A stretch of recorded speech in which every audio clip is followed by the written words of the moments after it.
Mister Mehta की गलती क्यों है? अरे मिसेस मेहता की गलती भी तो हो सकती है। अरे नहीं, उस बेचारी की तो हो ही नहीं सकती। वो तो बहुत अच्छी है। एक बार मुझे न्यू मार्केट में मिली थी, मुझे तो बहुत पसंद आई। अरे लेकिन जरूरी तो नहीं है कि जो न्यू मार्केट में अच्छा हो वो घर में भी अच्छा हो। अच्छा, उनकी बातें छोड़ी, एक और टोस्ट ले लीजिए मक्खन के साथ। नहीं, मक्खन में तो बहुत कोलेस्ट्रॉल होता है, मैं नहीं खाऊंगा। हद हो गई। 2 साल पहले तक आपको कोलेस्ट्रॉल की ABCD भी नहीं पता थी, और अब देखिए हर समय इसके नाम की माला जपते रहते हैं। हंस लो, लेकिन तुम्हें पता भी है हमारे चारों ओर मेरी उम्र के लोग कैसी मक्खियों जैसे मर रहे हैं। अरे कभी अखबार का ऑबिचुरी कॉलम पढ़ा है?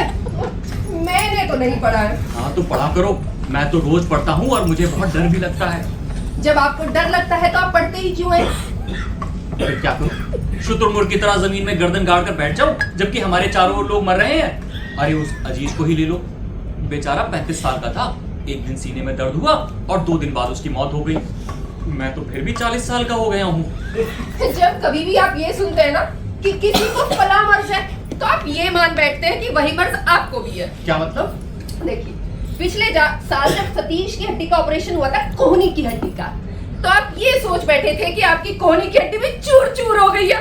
हाँ तो उस वक्त दर्द तो हो रहा था ना, क्या कर सकते हैं। अरे आप बैठिए, आपको दर्द हो रहा होगा। कभी कोहनी में, कभी पैरों में। मैं खुद ही खोल देती हूँ। अरे आ रही हूँ, छोड़ोगे क्या? आइए। नमस्ते मैडम। नमस्ते, आइए। ये आपने सत्यम शोरूम से साड़ी ऑर्डर करी थी ना, वही लेके आया हूँ। Thank you so much. मैंने सर जरा सुनिए। क्या हुआ? पीछे से क्यों टोक रहे हैं? बोलिए। जरा पहन के आइएगा। पहन कर क्यों? अरे आपकी एक फोटो लेनी है और अपने शोरूम में जाके लगवानी है। क्यों? अरे आप इतनी सुंदर साड़ी लेके आया हूँ आपके लिए, और आप जब पहनोगी तो आप और खूबसूरत लगोगी। वो तो है, मैं अभी पहन कर आती हूँ। हाँ।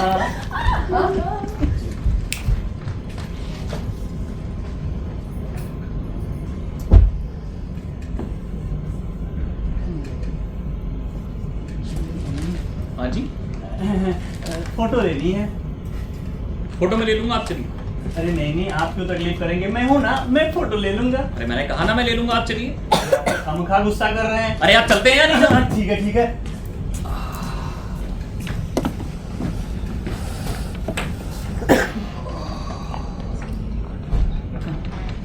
आजकल के लोग पता नहीं क्या क्या करते हैं। हे भगवान, दर्द तो मुझे मार ही दे रहा है।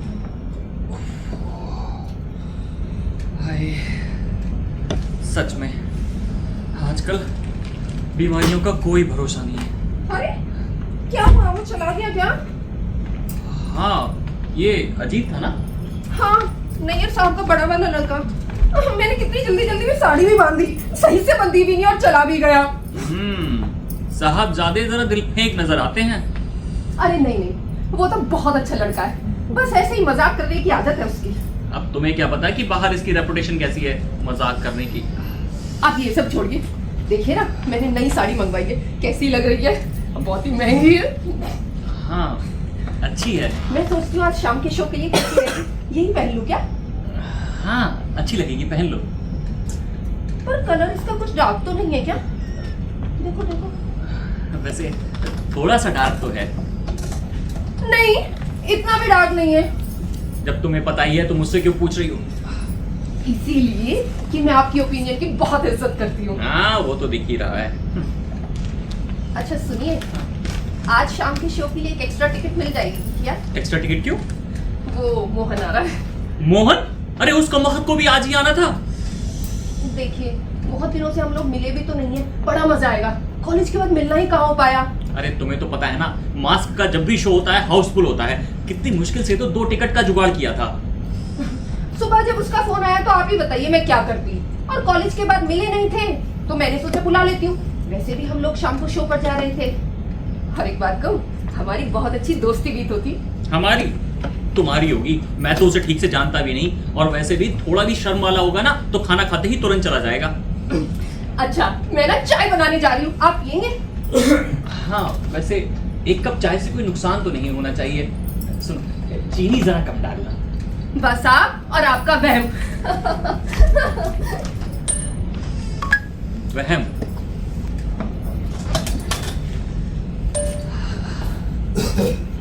आजकल की औरतों के दिल से नरमी तो एकदम गायब सी हो गई है। आजकल की औरतों के लिए पति तो बस एक एटीएम की मशीन की तरह है। जब तक ये मशीन ठीक काम करती रहे और पैसे देती रहे तब तक सब ठीक है। लेकिन जिस दिन ये मशीन खराब हुई तो अब क्या करें। ये भी ऐसी ही है, इसको भी कुछ समझ में नहीं आता। लेकिन उम्मीद करता हूं जिस दिन अस्पताल में बेड पर पड़ा दर्द से कराह रहा होऊंगा उस दिन इसके दिल की नरमी वापस आएगी। लेकिन कहीं तब तक बहुत देर ना हो चुकी हो। डॉक्टर साहब, कितने पैसे लगेंगे? अरे बाबा, पैसा का चिंता नहीं है। एक स्पेशल नर्स का जरूरत है जो मदन का ख्याल रख सके। डॉक्टर साहब, अब उनकी तबीयत कैसी है? अरे बाबा, मौत का मुंह से निकाल के लाया है, लेकिन अब वो ठीक है। हे भगवान! अरे बाबा, मदन को इतना तकलीफ होता ही नहीं। यदि हमको पहले पता चल जाता कि मदन बाबू को क्या तकलीफ है। अरे तुम तो उसका बीवी है, तुमको तो पता होना चाहिए कि मदन बाबू को क्या तकलीफ है। डॉक्टर साहब, सारी गलती मेरी है। उन्होंने तो मुझे बहुत बार बताने की कोशिश करी क्योंकि यहाँ दर्द हो रहा है, पर मैं हर बारी से महज उनका वहम ही समझती रही। अरे बहन, जो मछली की तरह जोर से तड़प रहा है तुम उसको बहन बोलता है। अरे उसकी जगह कोई और होता ना, वो तो मोर ही जाता रे बाबा। डॉक्टर साहब, मैं कितनी मूर्ख हूँ, मैंने उनकी एक न सुनी। अरे बाबा, तुम ये कॉलम पढ़ा करो। ये क्या है? अरे अखबार का ऑबिचुरी कॉलम, तुम उसको पढ़ेगा तो तुमको मालूम होगा कि आजकल लापरवाही की वजह से कितना नौजवान लोग मर जा रहे हैं रे बाबा। डॉक्टर साहब, मैं उनसे मिल सकती हूँ क्या? अरे ना बाबा, अभी हम उसको दर्द का गोली दिया, तुम उससे कॉल मिल सकता है। डॉक्टर साहब, क्या कैसे भी करके मैं उनसे कल से पहले नहीं मिल सकती? अरे नहीं रे बाबा, तुम समझने का कोशिश करो। वो बेचारा 8 घंटे ऑपरेशन टेबल पे था, 2 सर्जन मिलके उसका सर्जरी किया रे बाबा। और एक सर्जन ने तो उसकी कोहनी से सहस्र हड्डी का टुकड़ा निकाल दिया रे बाबा। हड्डी के टुकड़े? हाँ, हमारा 30 साल का एक्सपीरियंस में हम ऐसा केस पहली बार देखा रे बाबा। क्या होगा? अरे बाबा, हमको पेशेंट को देखना है, वो दूसरा औरती करना है, हम अभी चलता है रे बाबा। अरे ये भी चले गए। हे भगवान, हे भगवान, क्या होगा?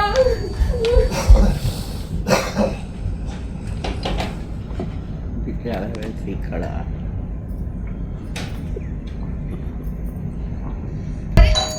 इतनी देर से घंटी बज रही है, आप दरवाजा क्यों नहीं खोल रहे हैं? अरे नहीं, क्या हो जाता है ये भी? से घंटी बज रही है। मोहन है, मोहन आ गया। मोहन? लेकिन वो तो शाम को आने वाला था ना। अरे मैंने इसे जल्दी आने के लिए कहा था। हाँ, अगर इतनी भी जल्दी नहीं। जिसके पास कोई काम ना हो उसको क्या सुबह और क्या शाम। मैं तो भगवान से मना रहा था कि उसे हमारे घर का रास्ता ही ना मिले। अरे चुप रहिए ना, कैसी बातें करते हैं आप? हाँ, अगर किस्मत से बड़े शहर में मकान मिल जाता है तो लोग तो उसे धर्मशाला समझ लेते हैं। अरे आप चुप भी रहिए, कैसी बातें कर रहे हैं?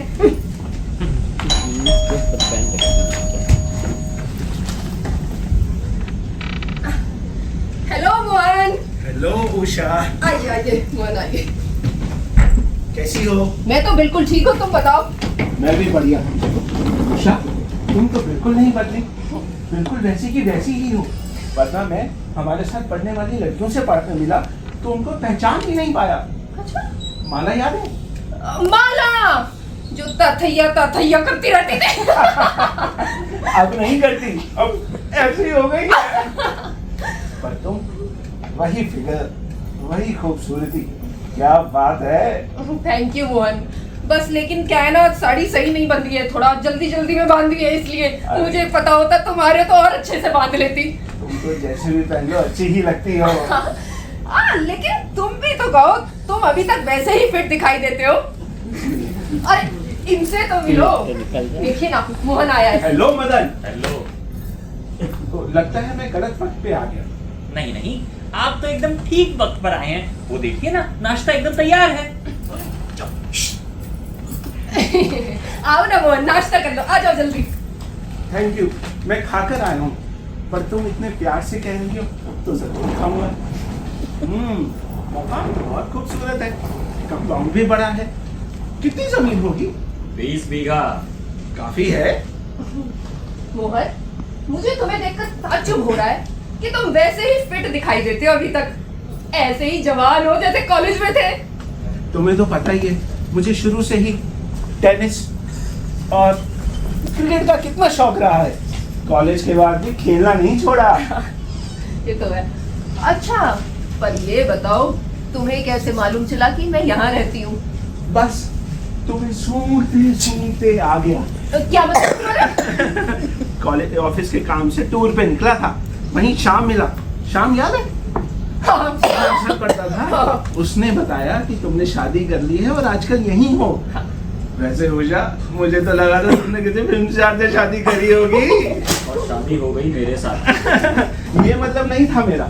उषा कॉलेज के टाइम पे ब्यूटी क्वीन थी, पर इसने शादी करके अच्छा ही किया। हाँ, मेरा भी यही ख्याल है। मैं बहुत खुशकिस्मत हूँ कि मुझे इनके जैसा पति मिला है। सब आप दोनों की मेहरबानी है। मोहन, तुम अपनी भी तो कहो, तुमने किससे शादी करी? मैं तो अभी तक कुआरा हूँ। कुआरा? भाई तुम कैसे बच गए? सब आपकी मेहरबानी है मैडम। मेरी मेहरबानी से तुम्हारा मतलब? क्यों, भूल गई? मैंने तुम्हें कॉलेज में प्रपोज किया था, तुमने ना कर दी थी। उसके बाद कोई जची ही नहीं। आपको भी तकलीफ है क्या? लेकिन जरा सीने में दर्द है। I am sorry. अरे नहीं, डर की कोई बात नहीं है। वैसे भी हमने डॉक्टर को बुला लिया है। डॉक्टर, वो नथिंग सीरियस। नथिंग सीरियस, लेकिन एक बार डॉक्टर से कंसल्ट करने में क्या बुराई है? हाँ, फिर तो ऐसी ही बदहजमी होगी। अब भगवान के लिए ये तो आप डॉक्टर के ऊपर ही छोड़ दीजिए ना। सुनिए, जब तक डॉक्टर आपको देखे, मैं सोचती हूँ कुछ शॉपिंग ही कराऊं। ठीक, जाओ। Thank you. मोहन, तुम लंच में क्या खाना पसंद करोगे? अरे यहाँ तो सब हजम हो जाता है। ईट हजम, पत्थर हजम। तुम जो प्यार से खिलाओगी खा लूंगा। और आप कहिए, आप क्या लेंगे लंच में? जो इन्हें हजम ना हो वो मुझे दे देना। चलिए छोड़िए, मैं अपनी पसंद से ही कुछ बना देती हूँ। अरे मदन, तुम भी तो खाओ। नहीं नहीं, आप ही खाइए। खा लो यार, तुम्हारा ही माल है। जी हाँ, मेरा माल समझ के आप ही खाइए। मोहन, मैं सोचती हूँ तुम भी चलो ना मेरे साथ शॉपिंग पर। हाँ, ले जाओ ले जाओ। यहाँ बैठे बैठे सेब ही खाते रहेंगे। सेब तो मैं चलते चलते भी खा सकता हूँ। आप कहियो ma'am. Thank you.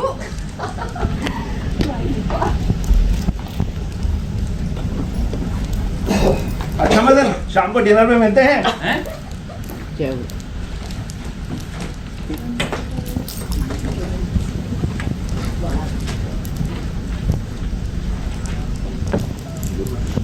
Angina pectoris, muscular spasm of chest muscle, accompanied by pain, often fatal.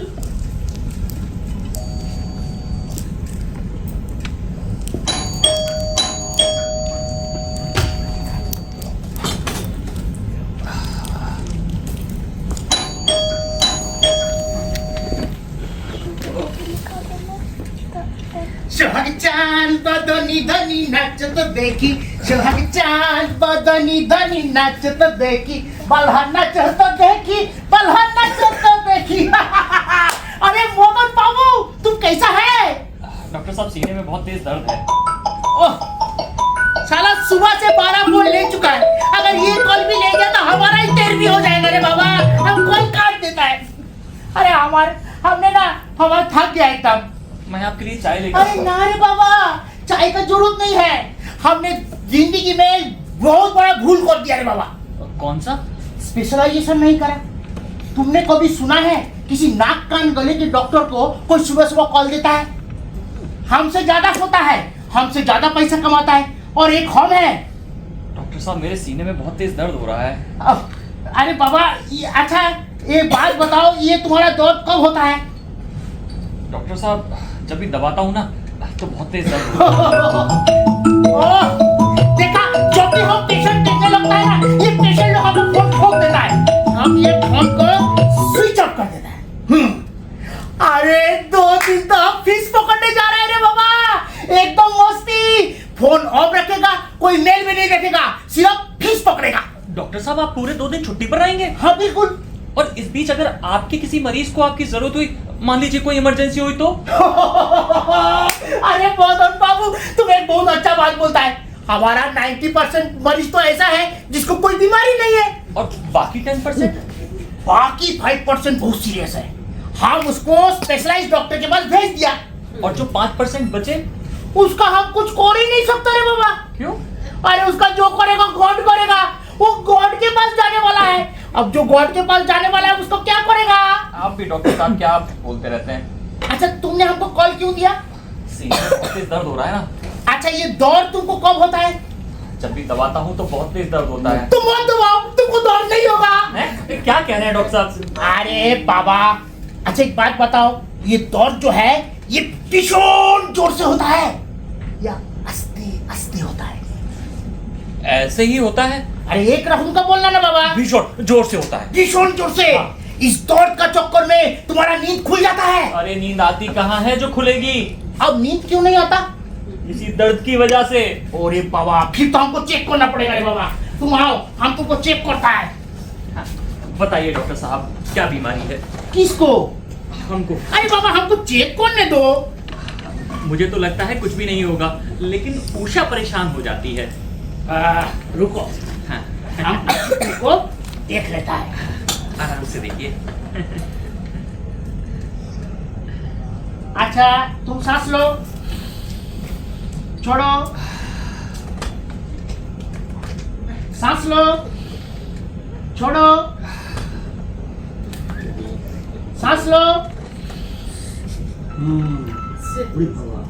ओह, अच्छा अच्छा। हाँ। सांस छोड़ दूं? अरे बाबा छोड़ दो रे बाबा, तुम तो हमको 302 के अंदर पुलिस के पास भेज देगा, फिर हम पेशेंट कैसे देखेगा रे बाबा? तो बताइए डॉक्टर साहब क्या खुशखबरी है? किसको? हमको। अरे बाबा रुको ना।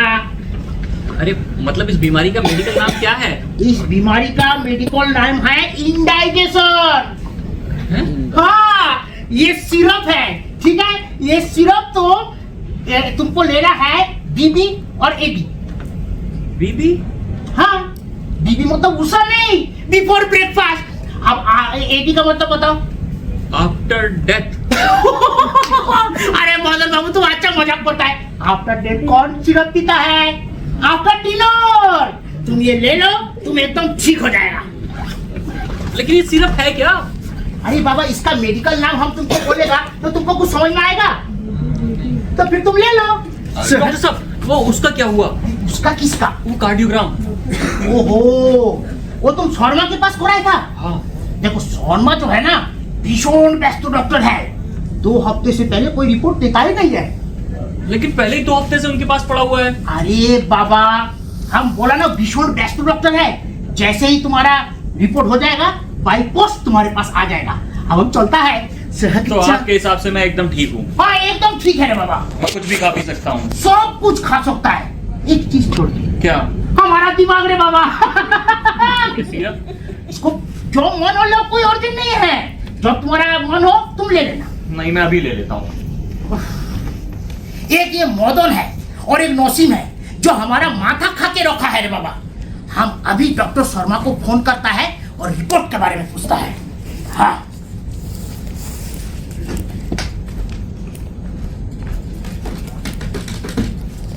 Hello doctor Sharma. अरे हम डॉक्टर घोष बोल रहे हैं। अरे इस सैटरडे संडे हम फिश पकड़ने जा रहे हैं। तुम फिश खाता है? नहीं खाता है? अच्छा ठीक है छोड़ो। अच्छा एक बात बताओ तो, ये नौसीम के रिपोर्ट का क्या हुआ? हाँ वही रे बाबा जो अपना चेस्ट में हाथ देके सब हर टाइम बोलता है हमको दर्द होता है, हमको दर्द होता है।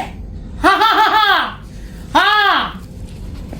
ओहो भीषण गड़बड़ी है, 4 हफ्ते में मर जाएगा।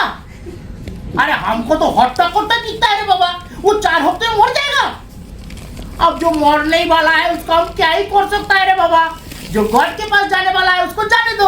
हमारा दिमाग खाएगा तो हम बोल देगा तुमको इंडाइजेशन है, और वो सिरप दे देगा। अब हम रखा है, हमको फीस पकड़ने जाना है बाबा। शहर चांद बदनी धनी ना। डॉक्टर साहब, क्या अभी भी इस सिरप को पीने की जरूरत है? अरे बाबा बहुत जरूरत है, जब तुमको लेना हो तुम ले लेना, अर्जेंट नहीं है। शहर चांद। एक बात बताइए, आपका एक मरीज है हाँ जो कुछ दिनों में मरने वाला है, अच्छा, तो आप उसे ये बात बता देंगे? ये क्वेश्चन हर डॉक्टर के पास आता है, लेकिन ये सिचुएशन पे डिपेंड करता है। सिचुएशन? देखो, जो इंश्योरेंस का पैसा चुकती करता है और जिसका बिजनेस भालो रकम चलता है, हाँ उसको कुछ नहीं बोलता।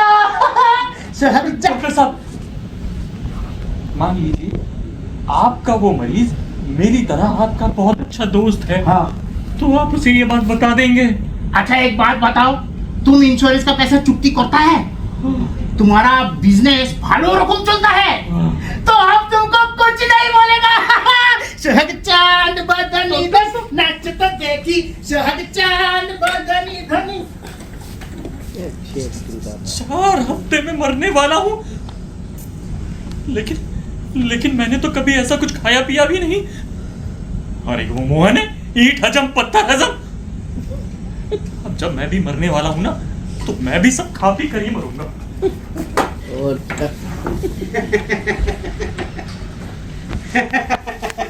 जयराम जी की वो बीवी क्या आई थी? आई थी जी बीवी जी आई थी जी। पैसे दे गई, मटन भूल गई। क्या भूल गई? मटन भूल गई जी।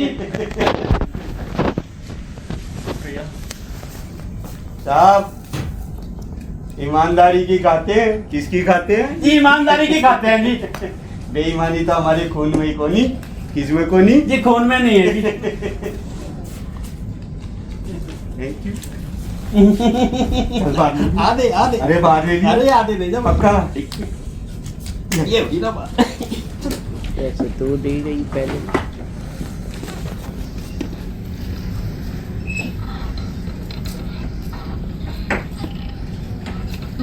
मगर अरे भाई मानना पड़ेगा, हमारे लैपटॉप ने बड़ा काम किया है यार। मगर ये क्या खा रहे हो भाई? टोस्ट खा रहा हूँ। टोस्ट? अरे तुम्हें मालूम भी है इसमें कितना कोलेस्ट्रॉल होता है? अरे मैंने तो अपने घर पर साफ के रखा है, बटर की नो एंट्री, और जब भी खाना होता है बाहर खा लेता हूँ। अब ये क्या खा रहे हो यार? यार सेब खाने जा रहा हूँ। सेब? अरे मदन तुम्हें मालूम भी है इसमें कितने कीटनाशक होते हैं? जहर होता है जहर, ऐसे नहीं खाते, इसे साफ करके खाते हैं यार। मदन कभी परेशान नजर आते हो, ठीक तो हो? कुछ नहीं यार, ऐसे ही। ज्यादा तबीयत खराब है क्या? यार अरविंद, मैंने अभी एक बहुत बुरी खबर सुनी है, लेकिन तुम वादा करो कि ये बात किसी को नहीं बताओगे। हाँ वादा करता हूँ मदन, मैं ये बात किसी को नहीं बताऊंगा। यार मैं नहीं चाहता कि पड़ोसियों को इस बात का पता लगे। हैं? अरे भाई कोई ऐसी खबर तो नहीं जैसे मकान की कीमत में हेरफेर हो? हाँ, मदन तुम भी ना डरा देते हो यार, फिर क्या बात है? यार तुम्हें पता है ना, मेरे सीने में दर्द होता है। हाँ तुम्हें बदहजमी है। अरे ये बदहजमी नहीं है, तुम्हें कुछ सीरियस मामला है? अभी डॉक्टर घोष आए थे और उनके मुताबिक मैं 4 हफ्ते से ज्यादा जिंदा नहीं रहूंगा। क्या क्या कह रहे हो मदन? नहीं नहीं ऐसा नहीं हो सकता, डॉक्टर घोष की डायग्नोसिस गलत भी तो हो सकती है, हम किसी बड़े डॉक्टर को दिखाएंगे। अरे डॉक्टर शर्मा इस शहर के जाने माने कार्डियोलॉजिस्ट हैं, ये उन्हीं की डायग्नोसिस। मदन ये तो तुमने बड़ी बुरी खबर सुनाई, लेकिन यार जब तुम मरने ही वाले हो तो तुम्हें कुछ करना नहीं चाहिए? मेरा मतलब है तुम सो जाओ। नहीं नहीं ये ठीक नहीं रहेगा, तुम अपनी एनर्जी बचा लो। माफ करना मदन, मैं भी क्या बोले जा रहा हूँ। तुम और कह भी क्या सकते हो? नहीं मदन, मेरा वो मतलब नहीं था। वैसे मदन तुम्हारी उम्र क्या है? 40। 40 का तो मैं भी हूँ। देखो ना, मैं भी कैसा इंसान हूँ, अपने बारे में ही सोचने लगा। हालांकि मरने वाले तुम हो। मदन, मैं एक पैक बना लूं? यार आज ना एक मेरे लिए भी बना दे। हाँ मदन, बिल्कुल।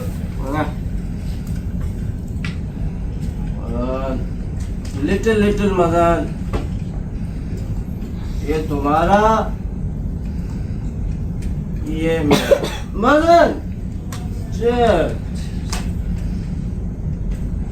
वैसे ये बात तुम भाभी को कैसे बताओगे? नहीं यार, ये बात मैं उसे नहीं बताऊंगा। नहीं बताओगे? अरे यार, उसका रोना धोना मुझसे देखा नहीं जाएगा। हाँ, तुम ठीक कहते हो।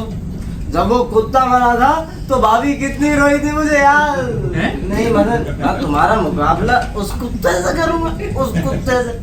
अरे ये तो उससे भी खराब बात है। हाँ।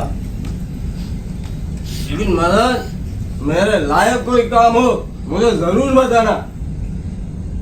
यार अरविंद, तुम एक काम करना यार, हाँ। मेरी क्रियाक्रम में जो खर्चा होगा ना, तुम उसका हिसाब किताब देख लेना। अब तुम तो उषा को जानते ही हो, अगर उसे खुली छूट दी गई तो वो तो इतना खर्चा करेगी जितना किसी राजा महाराजा के क्रियाक्रम पे होता है। पर यार, आज के जमाने में इतनी फिजूल खर्ची ठीक नहीं होती। यार तुम उसका हिसाब किताब देख लेना। हाँ, क्यों नहीं मदन। वैसे मदन, एक बात पूछूं? हाँ तुम्हारे और सब काम तो ठीक चल रहे हैं ना? पैसे वैसे?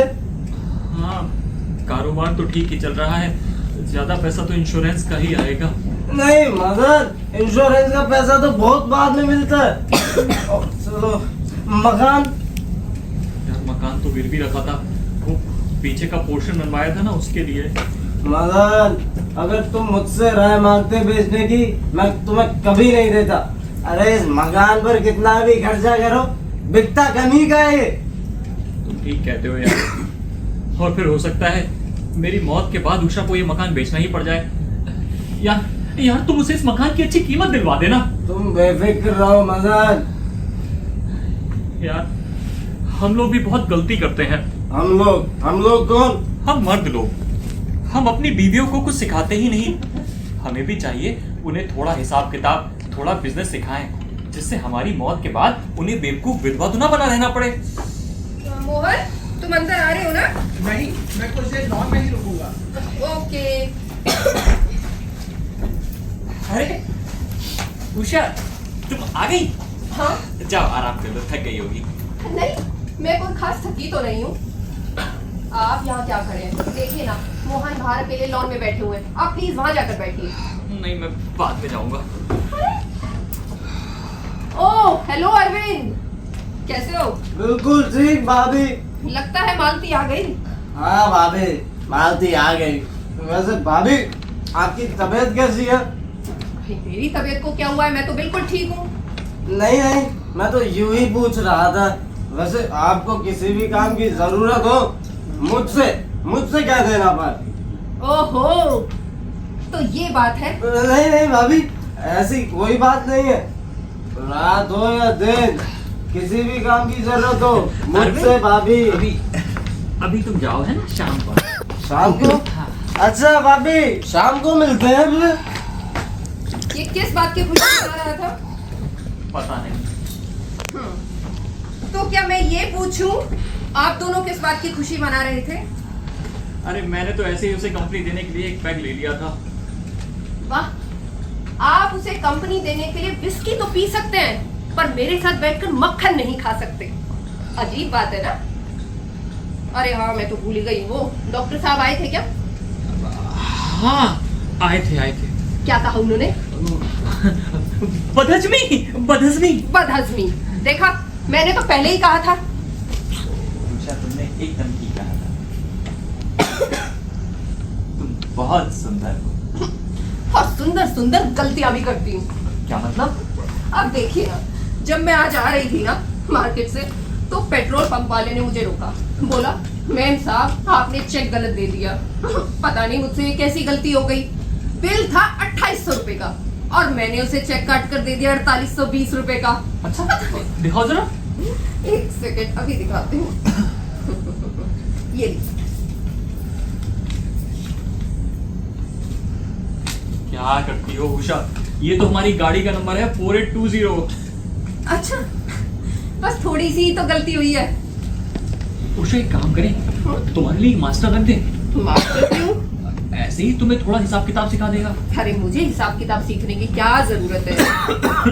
जरूरत तो नहीं है, लेकिन ऐसे ही कभी काम आ सकता है ना। अच्छा बताओ, एमोर्टाइजेशन का क्या मतलब होता है? नोटबंदी। वो डीमोनेटाइजेशन होता है, अमोर्टाइजेशन। ये तो मैंने पहले कभी सुना भी नहीं।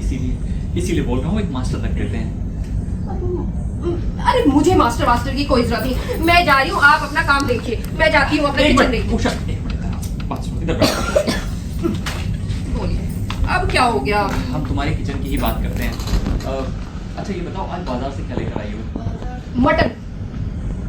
मटन तुम कहाँ लाई? मटन तो वो दे कर गए हैं। अच्छा बताओ, 1 किलो मटन कितने का है? पर मैंने तो आधा किलो खरीदा है। अरे तो आधा किलो का रेट ही बता दो। आप भी अजीब बात करते हैं। जब मुझे 1 किलो का रेट नहीं मालूम तो आधा किलो का कैसे मालूम होगा? यही बात मैं तुम्हें समझाना चाहता हूँ। तुम्हें कैसे पता कि वो आदमी तुम्हें बेवकूफ नहीं बना रहा है? मुझे ताज्जुब हो रहा है, आप अचानक से भाव का क्यों पूछने लगे? इतने सालों में तो कभी नहीं पूछा आपने। आप जब भी इस तरह की उटपटांग बातें करते हैं ना, तो जरूर कुछ ना कुछ गड़बड़ होती है।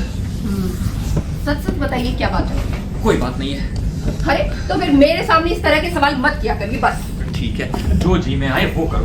अरे आप तो नाराज हो गए। देखिए, मैं बस इतना कह रही हूँ कि आप अपना हिसाब किताब संभालिए और मैं अपना किचन संभाल लेती हूँ। हाँ। किचन संभाल लेती हूँ। ये बेचारी तो बहुत भोली है। ये कुछ भी संभाल नहीं पाएगी। पहले ये जमाना अच्छा था, जहां आदमी के मरते ही औरत को उसके साथ चिता पर जला दिया जाता था। कम से कम मरने के बाद आदमी को इस चीज की चिंता तो नहीं होती थी कि पीछे से उसकी पत्नी का क्या होगा। ये बेचारी तो बहुत ही भोली है। ये सच में कुछ भी संभाल नहीं पाएगी। कहीं ऐसा ना हो कि मेरे मरने के बाद इसे भीख मांगनी पड़े। गुब्बारे ले लो, गुब्बारे ले लो। कोई तो ले लो ना सरकार, गुब्बारे ले लो। साहब गुब्बारे ले लीजिए ना। सरकार बच्चों के लिए गुब्बारे ले लीजिए ना। अरे बच्चे, अरे बोलो ना अपनी मम्मी से गुब्बारे ले ले। सुनिए, जी। आप तो मिसेज अग्रवाल दिखाई दे रही हैं। हाँ जी भाई हूँ। आपकी ये हालत? क्या करूं, मुझे और कुछ आता ही नहीं है। इन्होंने तो अपने जीते जी मुझे बहुत समझाया कि मैं इनके रहते रहते कुछ काम सीख लूं, हिसाब किताब सीख लूं, पर मैंने इनकी एक ना सुनी। अब मुझे गुब्बारे बेचने के अलावा और कुछ आता भी तो नहीं है। कितने का बेच रही है गुब्बारा? 10 रुपए का ही। खरीदते कितने का है? जी 150 के 10। 150। कमाल है, आप 15 रुपए का एक गुब्बारा खरीद कर 10 रुपए का बेच रही है। इस हिसाब से तो आपको 5 रुपए पर गुब्बारा घाटा हो जाएगा। घाटा? हाँ। अच्छा। आपको ये गुब्बारा कम से कम 20 रुपए का बेचना चाहिए। 20 का? साहब, यहाँ कोई 10 रुपए का तो खरीद नहीं रहा। देखा अभी आपके सामने किसी ने खरीदा। 20 का कौन खरीदेगा? मैं खरीदूंगा। कितने गुब्बारे आपके पास? जी 10 है। ठीक है, ये लो 200 रुपए। धन्यवाद। ठीक, बहुत बहुत धन्यवाद। धन्यवाद, आज तो मेरी बिक्री हो गई। कुछ खाने को मिल जाएगा मुझे।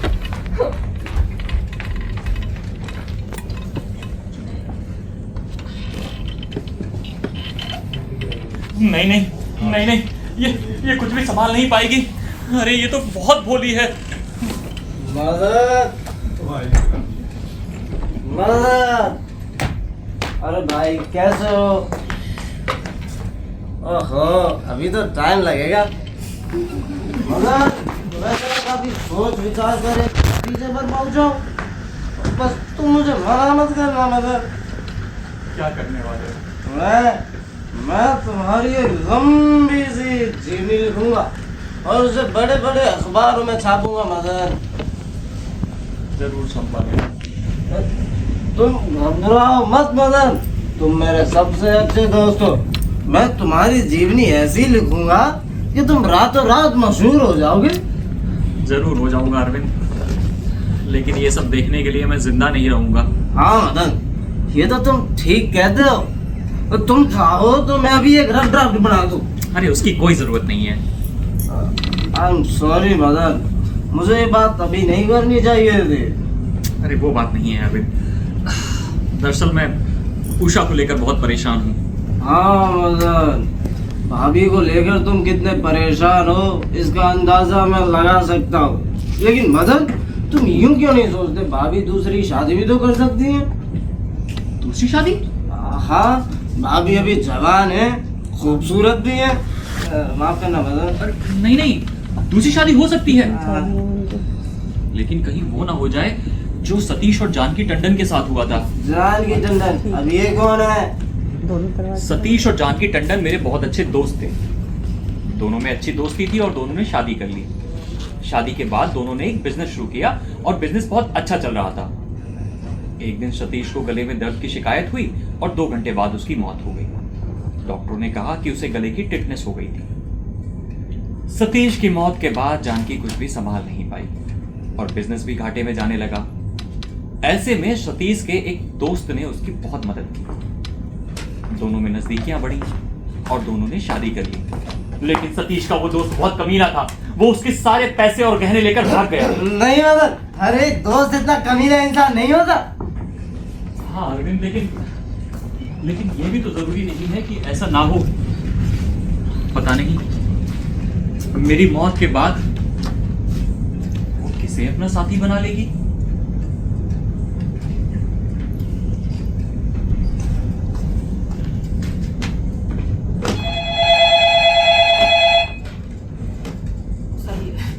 हेलो, हाँ रंजना।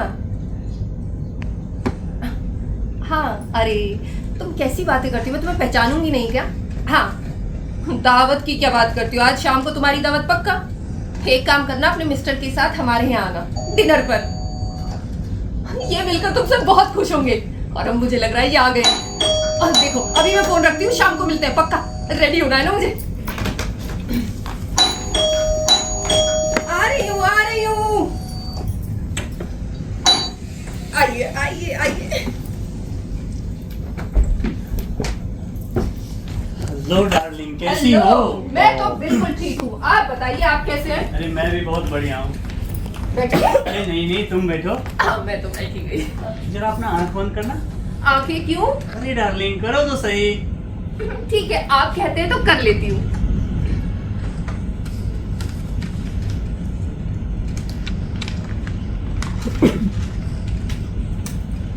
क्या सरप्राइज लाए हैं? अब आंखें खोल लो।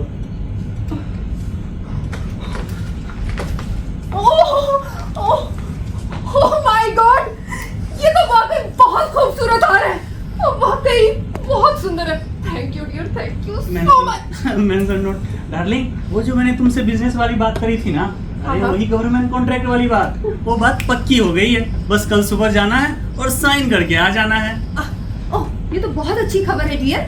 आपको कुछ रुपयों की जरूरत है?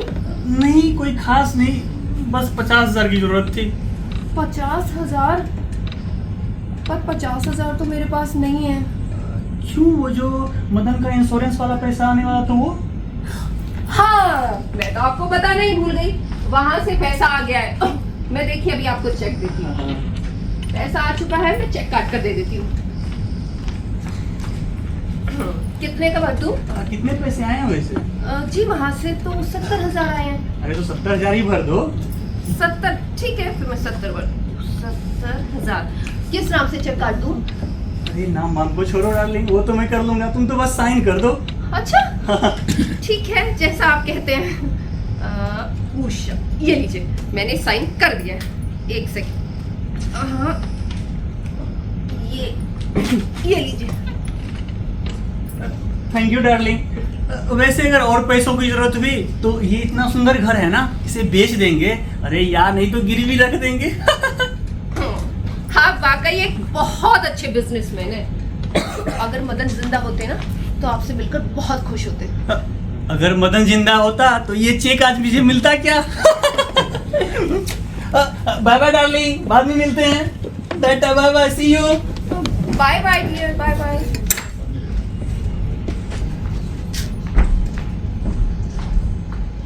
नहीं अरविंद, नहीं हमें ही कुछ करना होगा। लेकिन मगर हम क्या कर सकते हैं अरे यार? हमें ही उसके लिए कोई लड़का ढूंढना होगा। लड़का? हम लड़का कहाँ से ढूंढेंगे? यही तो सोचना है। सोचो सोचो सोचो सोचो। हाय हाय हाय हाय हाय हाय हाय हाय हाय। डॉक्टर घोष सुनी हमने एक खबर कातिल। हाय हाय हाय हाय मेरा जाता है अब जीना है मुश्किल। हाय हाय हाय हाय हाय हाय। डॉक्टर घोष सुनी हमने एक खबर कातिल। दिल मेरा जाता है अब जीना है मुश्किल। हाथ जाए पाँव जाए, हाथ जाए पाँव जाए, आँख जाए कान जाए, ना जाए ये दिल। हाय मेरा दिल, हाय मेरा दिल, मेरी बीवी की शादी अब होनी है मुश्किल। हाय तेरा दिल, हाय तेरा दिल, मेरी भाभी की शादी अभी होनी है मुश्किल। मुझको अपनी नहीं है चिंता, बीवी की चिंता सता रही है। हाँ, भाभी की चिंता सता रही है। मेरे मरने के बाद मुझको वो भीख मांगती नजर आ रही है। वो भीख मांगती नजर आ रही है। मुझको अपनी नहीं है चिंता, भाभी की चिंता सता रही है। मेरे मरने के बाद मुझको वो भीख मांगती नजर आ रही है। लाखों की दौलत को वो तो, लाखों की दौलत को वो तो कौड़ियों के भाव लुटा रही है। कौड़ियों के भाव लुटा रही है। घर जाए जमीन जाए, घर जाए जमीन जाए, रुपया जाए पैसा जाए, ना जाए ये दिल। हाय मेरा दिल, हाय मेरा दिल, मेरी बीवी की शादी अब होनी है मुश्किल। हाय तेरा दिल, हाय तेरा दिल, मेरी भाभी की शादी अभी होनी है मुश्किल। अरे मत, तुम्हारा बगीचा तो बहुत अच्छा है। कितने सुंदर गुलाब के फूल हैं। माफ कीजिएगा, मैंने शायद डिस्टर्ब कर दिया। अरे नहीं, आप तो एकदम सही टाइम पर आए हैं। अरविंद, लड़का।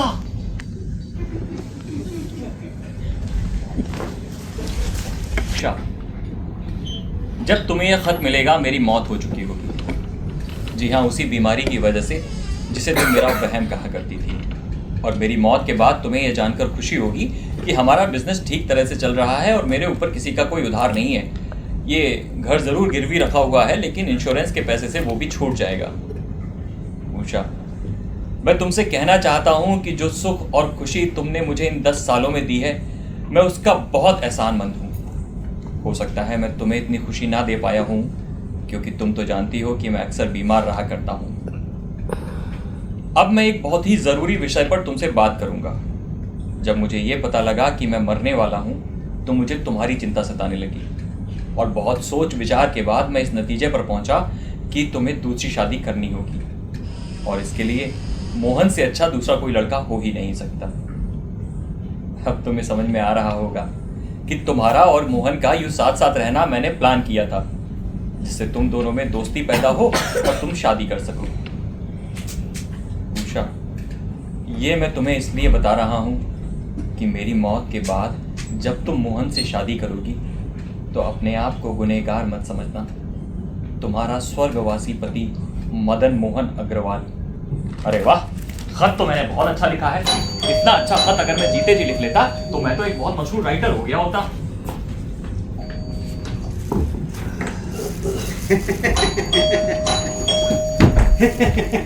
जयराम जी की हाँ जी, टीवी जी आई थी। कौन आई थी जी? बीवी जी आई थी जी। 300 का सामान लेगी, 500 देगी। कितने देगी? 500 देगी जी। वो बकाया। जमाना खराब है ना जी शुक्रिया। साहब ईमानदारी की खाते किसकी खाते? जी ईमानदारी की खाते हैं जी। बेईमानी तो हमारे खून में ही नहीं है। किसमें नहीं है? जी खून में नहीं है जी। धन्यवाद। मानने का ना ना। हाँ।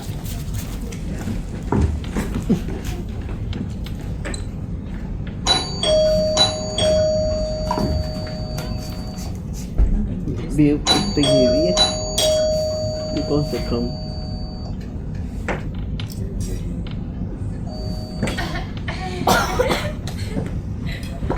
मिया आदाब, मिया आदाब, अरे मिया आदाब अर्ज करती हूँ। बहुत देर से चिल्ला रही है आदाब आदाब, जाकर गला ही दाब देता हूँ। मिया हाँ जी। अंदर आने की गुस्ताखी के लिए माफी चाहूंगी मिया। दरअसल मैं बाहर काफी देर से टिंग टॉन्ग टिंग टॉन्ग टिंग टॉन्ग अरे टिंग टॉन्ग खराब हो जाएगी। तो मिया दरवाजा जल्दी खोल दिया कीजिए। आप है कौन? मिया मैं एफबी। एफबी? फेसबुक? नहीं मिया फेसबुक नहीं, फातिमा बेग। अरे कौन फातिमा बेग? मिया मैं यादगार बनाने वाली कंपनी की सेल्स गर्ल हूँ। गर्ल? आप चाहे तो हमें सेल्स वुमन की कह सकते हैं। कौन सी यादगार बनाने वाली कंपनी? मिया आपके जहन से ये बात उतर रही है, आपने हमारे दफ्तर पर फोन किया था। मैंने कहीं फोन नहीं किया। मिया याद कीजिए, आपने यादगार बनाने वाली कंपनी में फोन किया था। अच्छा ही देखिए ना, मैं तो भूल ही जाता हूँ। आइए बैठिए बैठिए। उम्मीद है आपको हमारे इंतजार की जहमत नहीं उठानी पड़ी होगी मिया। नहीं। हम तो वक्त से चले आते हैं, लेकिन आजकल लोग इतने मर रहे हैं कि हमारा धंधा टॉप चल रहा है। जी शुक्रिया, आपकी जियारत नसीब हुई, ये तो हमारी खुशनसीबी है मियाँ। आइए मियाँ, स्कीम देखते हैं। पहले मैं आपके लिए चाय मंगा दूं? ना मियाँ ना, हम चाय नहीं पीते। सुना है बहुत शुगर होती है और शुगर से जल्दी बूढ़े हो जाते हैं ना मियाँ। हमें बूढ़े होने का कोई शौक नहीं। वैसे मैंने आपका इश्तिहार देखा था और मुझे वो इश्तिहार बहुत पसंद आया था। अरे मियाँ इश्तिहार, वो तो एक बहुत फेमस आर्टिस्ट ने उसे शक्ल दी है, हम उसे इंटरनेशनल लेके जाएंगे। सच में वो इश्तिहार बहुत अच्छा था। आप बताइए आपकी स्कीम क्या है?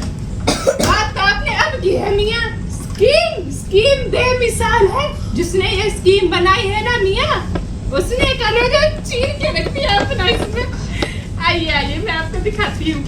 ये स्कीम इस बिना पर बनी है, आप मान लीजिए मुगल बादशाह जीते जी हुक्म दे दिया करते थे, हमारी यादगार वहाँ बनेगी, हमारी बेगम की यादगार वहाँ बनेगी। उसी तरह आप भी जीते जी अपनी यादगार बना रहे हैं। इसमें सभी का फायदा है मियाँ।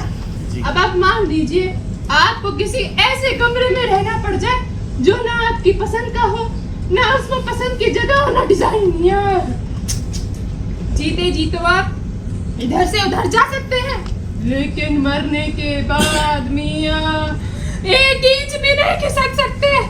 तो आपने जो बनवाया है ना आज का, बहुत बढ़िया किया, मजा आ गया। दिखाइए क्या? जी मियाँ जी।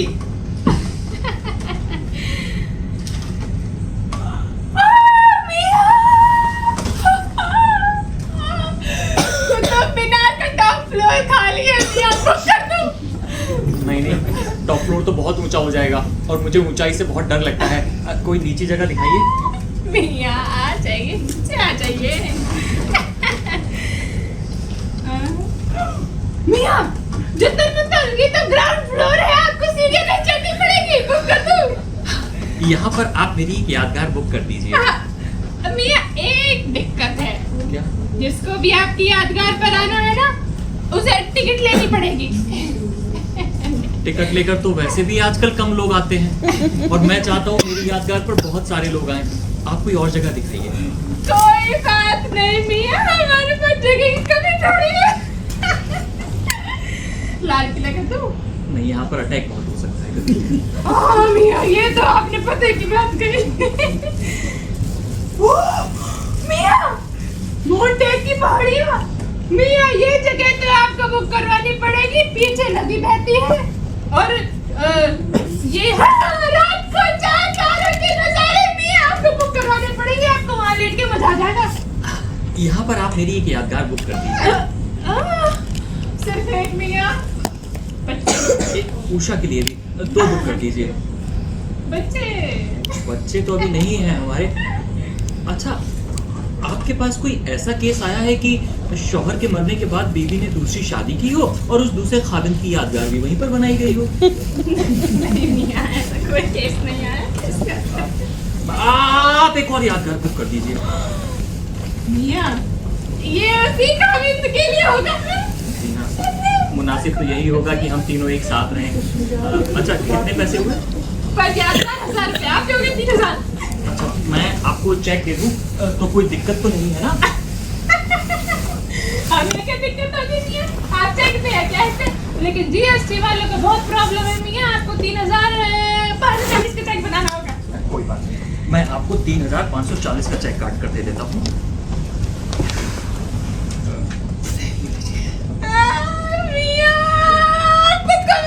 कमाल है। और ये तो हमारी खुशनसीबी है जो हम आपके घर आए।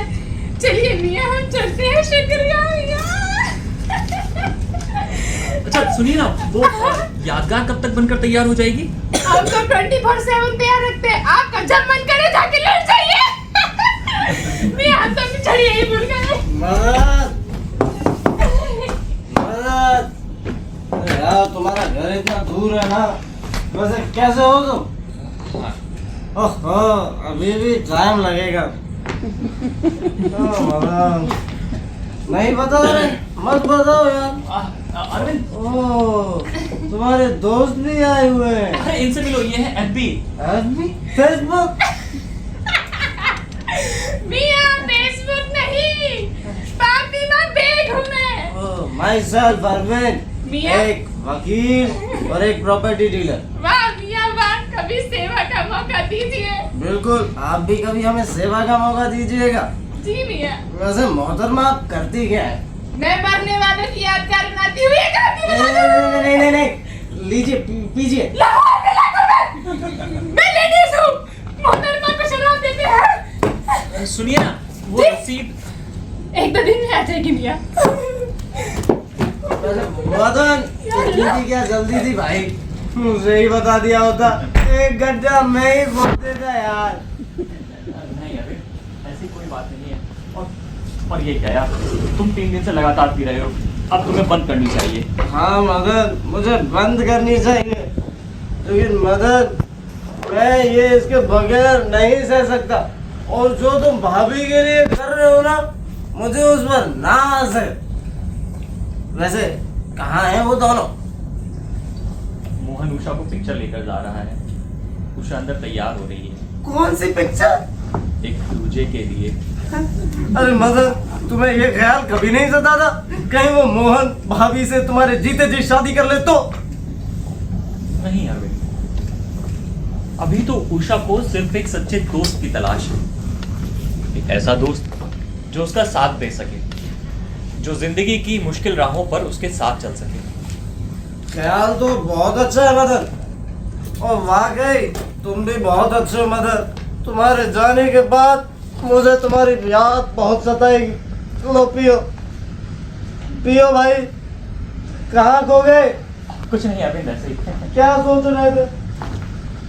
अरविंद, मैं सोच रहा था कि हम लोग कितने ही दिन, महीने, साल ऐसे ही निकाल लेते हैं।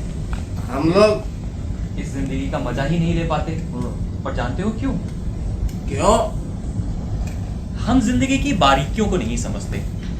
ये सही है, ये गलत है, इसी फेर में पड़े रहते हैं। ये दुनिया सदियों पुरानी है।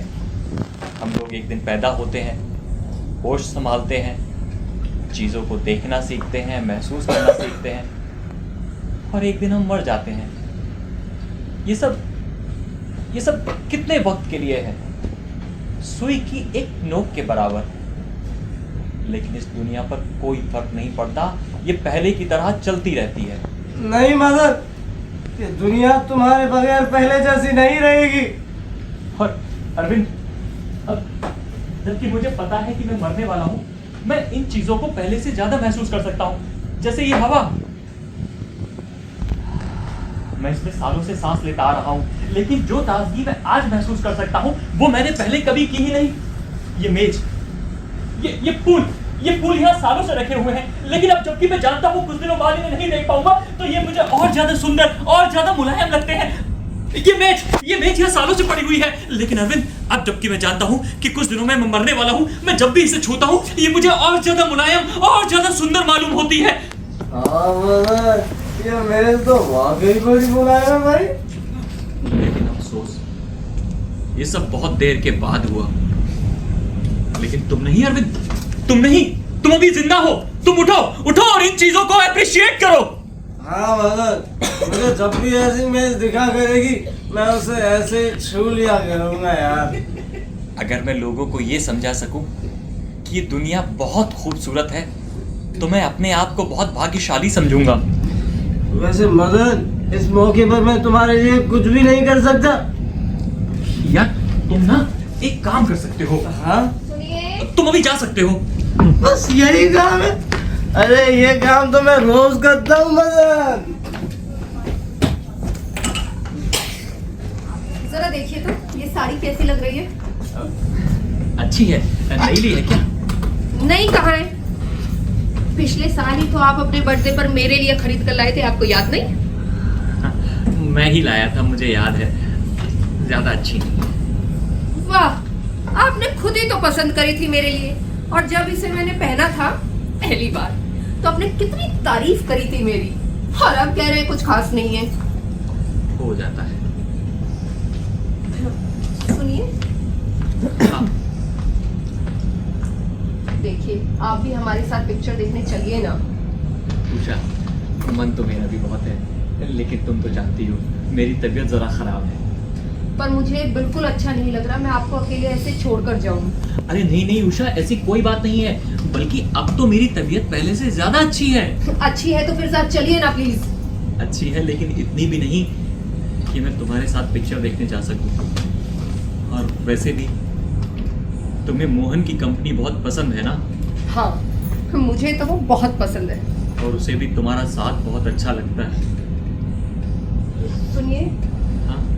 अगर मैं आपसे कुछ पूछूं तो आप बात नहीं मानोगे? नहीं, बताओ। इन पिछले दिनों मैं और मोहन काफी साथ साथ घूमते रहे हैं। इस बात पर आपको कोई एतराज तो नहीं हुआ? मेरा मतलब आपको बुरा तो नहीं लगता? अच्छा देखो ना, मैंने तो कभी ध्यान ही नहीं दिया। और बुरा क्यों लगेगा? इसमें बुरा लगने वाली कौन सी बात है? इसीलिए कि पहले आप अक्सर इन बातों पर नाराज हो जाया करते थे। जब कभी भी कहीं कोई आदमी मेरे साथ बात करता तो बहुत गुस्सा होते थे। वैसे आप स्वभाव से बहुत जेलस हैं। नहीं उषा, ऐसा नहीं है। मैं स्वभाव से बिल्कुल भी जेलस नहीं हूँ। हाँ जी, आप क्या बात करते हैं, जैसे मुझे कुछ मालूम ही नहीं। अभी पिछले महीने क्लब की पार्टी में आपने भार्गव से झगड़ा क्यों किया था? आप बहुत जेलस है ना? वो तो मुझे सिर्फ कोट पहना रहा था। हाँ, वो तुम्हें सिर्फ कोट ही तो पहना रहा था। देखा है ना आप जेलस? कोट ही तो पहना रहा था। हो सकता है कि मैं पहले जेलस रहा हूँ, लेकिन अब मैं बिल्कुल भी जेलस नहीं हूँ। अच्छा, पर ये तो मुश्किल से 1 महीने पहले की बात है। इतनी जल्दी आप में चेंज कैसे आ गया? वक्त के साथ ख्यालात बदलते ही हैं। जी हाँ, आप सही फरमाते हैं। 1 महीने में आपके ख्यालात बदल सकते हैं। ये मोहन इतनी देर क्यों लगा रहा है? आप सुनिए, मेरी तरफ देखिए। हाँ, बताओ। अरे मैं कह रही हूँ मेरी तरफ देखिए। बोलो ना। आप इधर देखिए पहले। बताओ, ये सब आप क्यों कर रहे हैं? क्या कर रहा हूँ? अच्छा, तो जैसे मुझे कुछ मालूम ही नहीं। पिछले 2 दिनों से आप मेरे और मोहन के साथ बाहर घूमने क्यों नहीं चलते हैं? इसमें कहने जैसी तो कोई बात ही नहीं है। अब देखो ना, मेरी तबीयत ठीक नहीं है तो मैं तुम लोगों के साथ नहीं जा सकता, और मेरी वजह से तुम लोगों का प्लान कैंसिल हो, ये भी तो अच्छा नहीं लगता ना। मुझे ताज्जुब हो रहा है कि जब पहले कभी भी आपकी तबीयत खराब होती थी ना, तो मैं सारी रात आपके पास बैठी रहती थी, और आप चाहते भी यही थे। तब तो आपने कभी नहीं कहा कि उषा जाओ कहीं बाहर घूम कर आओ। आप में एक चेंज कैसे आ रहा है? ये मोहन इतनी देर क्यों लगा रहा है? तुम लोगों को देरी नहीं हो जाएगी? अब मुझे सब समझ में आ रहा है कि आपके अंदर कुछ तो चेंज हो रहा है। क्या? जहां तक मैं समझ पा रही हूँ, इस चेंज का सिर्फ एक ही कारण है। क्या? औरत। औरत? हाँ हाँ, आप किसी दूसरी औरत से मोहब्बत करने लगे हैं। नहीं उषा, तुम ये क्या कह रही हो? अरे मैं ठीक कह रही हूँ। जब मैं और मोहन चले जाते हैं तो आप क्या करते हैं, कहाँ जाते हैं? उषा, तुम गलत समझ रही हो। मैं बिल्कुल ठीक समझ रही हूँ। अरे अरे, लेकिन मेरी समझ में ये नहीं आ रहा कि आखिर ये सब क्यों हो रहा है। हो सकता है इसकी वजह सिर्फ यही हो कि अब आप मुझे प्यार नहीं करते। नहीं उषा, मैं तुम्हें बहुत प्यार करता हूँ। मैं नहीं मान सकती। मुझे अब पता चल गया है कि आपके मन में मेरे अलावा कोई दूसरी औरत भी है। उषा, ऐसा नहीं है, तुम गलत समझ रही हो। मैं बिल्कुल ठीक समझ रही हूँ। तुम सारे मर्द एक जैसे ही होते हो। एक औरत से तुम्हारा मन नहीं भरता। कभी कभी मन बहलाने के लिए दूसरी भी तो चाहिए। दूसरी चाहिए या नहीं है मुझे नहीं पता, लेकिन उषा, मुझे आज तक तुम्हारे अलावा कभी किसी और की जरूरत महसूस नहीं हुई। और ये बात मैं तुम्हें पूरा यकीन दिलाकर कह सकता हूँ कि मेरी जिंदगी में तुम्हारे अलावा और कोई औरत नहीं है। मैं हरगिज़ नहीं मान सकती। आपके चेहरे से साफ जाहिर हो रहा है क्या? कि आप गुनहगार हैं। मैं आपको अच्छी तरह जानती हूँ। मैं सब समझती हूँ क्योंकि मैं आपकी बीवी हूँ। इतने समय से मैं ये सोचती रही कि ये सब क्यों हो रहा है, पर अब मुझे सब पता चल गया है कि क्यों इस कदर आप शाम को अकेले रहने की कोशिश करते थे। क्या मतलब है तुम्हारा? इसीलिए कि आप शाम को रंगरेलियां मनाने के लिए फ्री रहे और मैं नाइट स्कूल में जाकर पढ़ूं। अरे उषा, तुम गलत सोच रही हो। ऐसा तो मैं सपने में भी नहीं सोच सकता। तो मैं क्या सोचूं? मैं क्या सोच सकती हूँ जब आप इस अजीब तरह से बिहेव करते हैं मेरे साथ? हो सकता है कि मैं अजीब तरह से बिहेव कर रहा हूँ, लेकिन इसका मतलब ये नहीं है कि तुम जो सोच रही हो वो सच है। तो क्या सच है, आप ही बता दीजिए ना। वो मैं तुम्हें अभी नहीं बता सकता। हाँ, नहीं बता सकते ना, तो फिर बात खत्म हुई। अरे कहाँ जा रही हो? मैं जा रही हूँ अपने मायके। मोहन मुझे स्टेशन तक छोड़ देगा। मैं आप जैसे बेवफा के साथ एक पल भी नहीं रह सकती। बेवफा? रुको उषा, रुको। तुम इधर बैठो। मैं नहीं बैठूंगी। क्यों नहीं बैठोगी? बैठो ना। अरे नहीं, मैं बिल्कुल नहीं बैठूंगी। अरे क्यों नहीं बैठोगी? क्यों? क्योंकि इस कुर्सी पर आप उस चुड़ैल के साथ रंगरेलियां मनाते होंगे। अरे उषा, कोई और औरत नहीं है और कोई इस कुर्सी पर नहीं बैठा। तुम प्लीज बैठो। मैं नहीं बैठूंगी। ठीक है, मत बैठो। बैठूंगी। हैं? हाँ, इस पर नहीं, इस पर। उषा, ये बात मैं तुम्हें बताना नहीं चाहता था, लेकिन मुझे लगता है कि अब बतानी पड़ेगी, क्योंकि मैं नहीं चाहता कि तुम मुझे बेवफा समझो, वो भी जिंदगी के उस मोड़ पर जहां मेरी जिंदगी की कुछ ही घड़ियां बची हुई हैं। कुछ ही घड़ियां मतलब? उषा, ये सच है कि मैंने तुम्हें और मोहन को साथ आने का मौका दिया, इसलिए नहीं कि मैं अकेला रह सकूं और रंगरेलियां मना सकूं, बल्कि इसलिए कि तुम किसी और के साथ। क्या? मैं किसी और के साथ? हाँ, मेरे जाने के बाद। अच्छा, तो आप उस चुड़ैल के साथ जा रहे हैं? अरे मैं कहीं नहीं जा रहा हूं। तुम्हें पता है ना कि मेरे सीने में दर्द होता था और डॉक्टर घोष आए थे। हाँ। मैंने कहा था कि बदहजमी है। हाँ, मुझे याद है। मैंने झूठ कहा था। क्या? आपने झूठ कहा था? उषा, मैं नहीं चाहता था कि तुम्हें पता लगे मैं मरने वाला हूँ। क्या बोले? हे भगवान, आप मरने वाले हैं? उषा, तुम मुझे बेवफा समझो, इससे अच्छा तो यही होगा कि मैं मर जाऊं। क्यों? हे भगवान! जी, मैं बोल रही हूँ उषा। हाँ, क्या आप मुझे ये बताएंगे प्लेन किस वक्त जाता है? 4:40 पर। ठीक है। हाँ, आप प्लीज ये बताएंगे सीट किसके नाम पर बुक की गई है? ठीक है, mister and missus Agarwal. Good, fine, thank you. एक हेल्प और चाहिए थी प्लीज। ये बता दीजिए कि वहाँ से जब हम मुंबई एयरपोर्ट पर उतरेंगे ना तो वहाँ से टाटा हॉस्पिटल तक के लिए टैक्सी मिल जाएगी ना? मिल जाएगी। थैंक यू, रात का समय था ना इसलिए। Thank you so much. अरे मोहन, टिकट हो गई है। Very good. मैं तुम्हारी कोई और मदद कर सकता हूँ? अरे नहीं, डॉक्टर घोष को फोन कर देता। अरे नहीं नहीं नहीं नहीं, उनका नाम मत लो प्लीज। मैं बोल रही हूँ ना, अरे मुझे उनके नाम से गुस्सा आ रहा है। ये कोई बात है भला? इधर मरीज मर रहा है और वो जनाब गए हैं मछली के शिकार पर। उषा, तुम्हारी हिम्मत की दाद देनी पड़ेगी। बहुत हिम्मत है तुम में। इसमें हिम्मत की तो कोई बात नहीं है मोहन, पर मैं ये नहीं मान सकती कि वो अब कभी अच्छे नहीं हो सकते। वो जब भी ये कहते थे ना, मेरे यहाँ दर्द हो रहा है, मुझे ये तकलीफ है, मैं हमेशा ये सोचती रही ये महज उनका वहम है। इसके लिए मैं अपने आप को कभी माफ नहीं कर पाऊंगी। तुम सच कहती हो उषा, मैं भी यही सोचता था। एक तरफ वो बीमार पड़ा है और यहाँ मैं तुम्हें लेकर सिनेमा और पार्टियों में घूम रहा हूँ। इसमें तुम्हारी कोई गलती नहीं। तुम्हें कैसे पता था? मुझे तुम्हें बताना चाहिए था।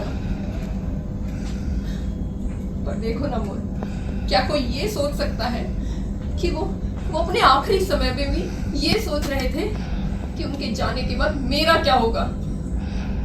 उषा, मदन जैसा आदमी मिलना मुश्किल है। चलो, मुझे अपना सामान पैक करना है। हाँ, मैं भी पैक कर देती हूँ। अरे मुझे भी उन्हें भी टिकट के बारे में बताना, बहुत सारा काम है।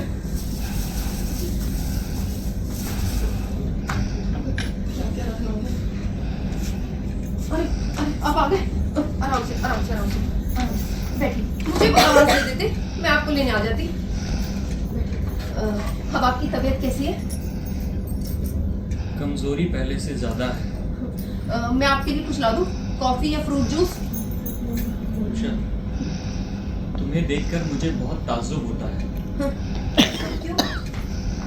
क्योंकि मैं हमेशा यही सोचता था कि तुम बहुत नाजुक हो, तुम अकेले कुछ भी संभाल नहीं पाओगी, लेकिन अब लगता है कि तुम संभाल लोगी।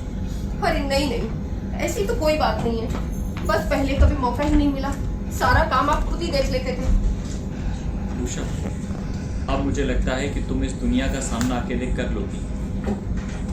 तुम्हें भी बहुत सारे काम करने हैं। सबसे पहले तो मेरे क्रियाक्रम का इंतजाम करना है। ये कैसे अपशकुन की बातें करते हैं आप? कोई क्रियाक्रम नहीं होगा। मैं कह रही हूँ ना, हम लोग बम्बई के टाटा अस्पताल जा रहे हैं।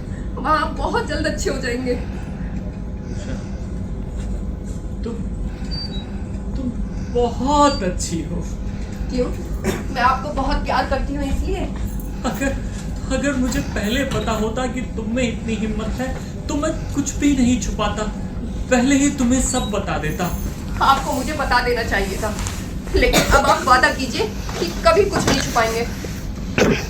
मैं वादा करता हूँ कि मैं कुछ भी नहीं छिपाऊंगा, सब बता दूंगा। पर मुझे बहुत डर भी लग रहा है। लेकिन मैं जानती हूँ, हम लोग जब पहुंचेंगे ना बम्बई के टाटा अस्पताल, तो आप वापस से पहले जैसे हो जाएंगे। मुझे यकीन है पूरा।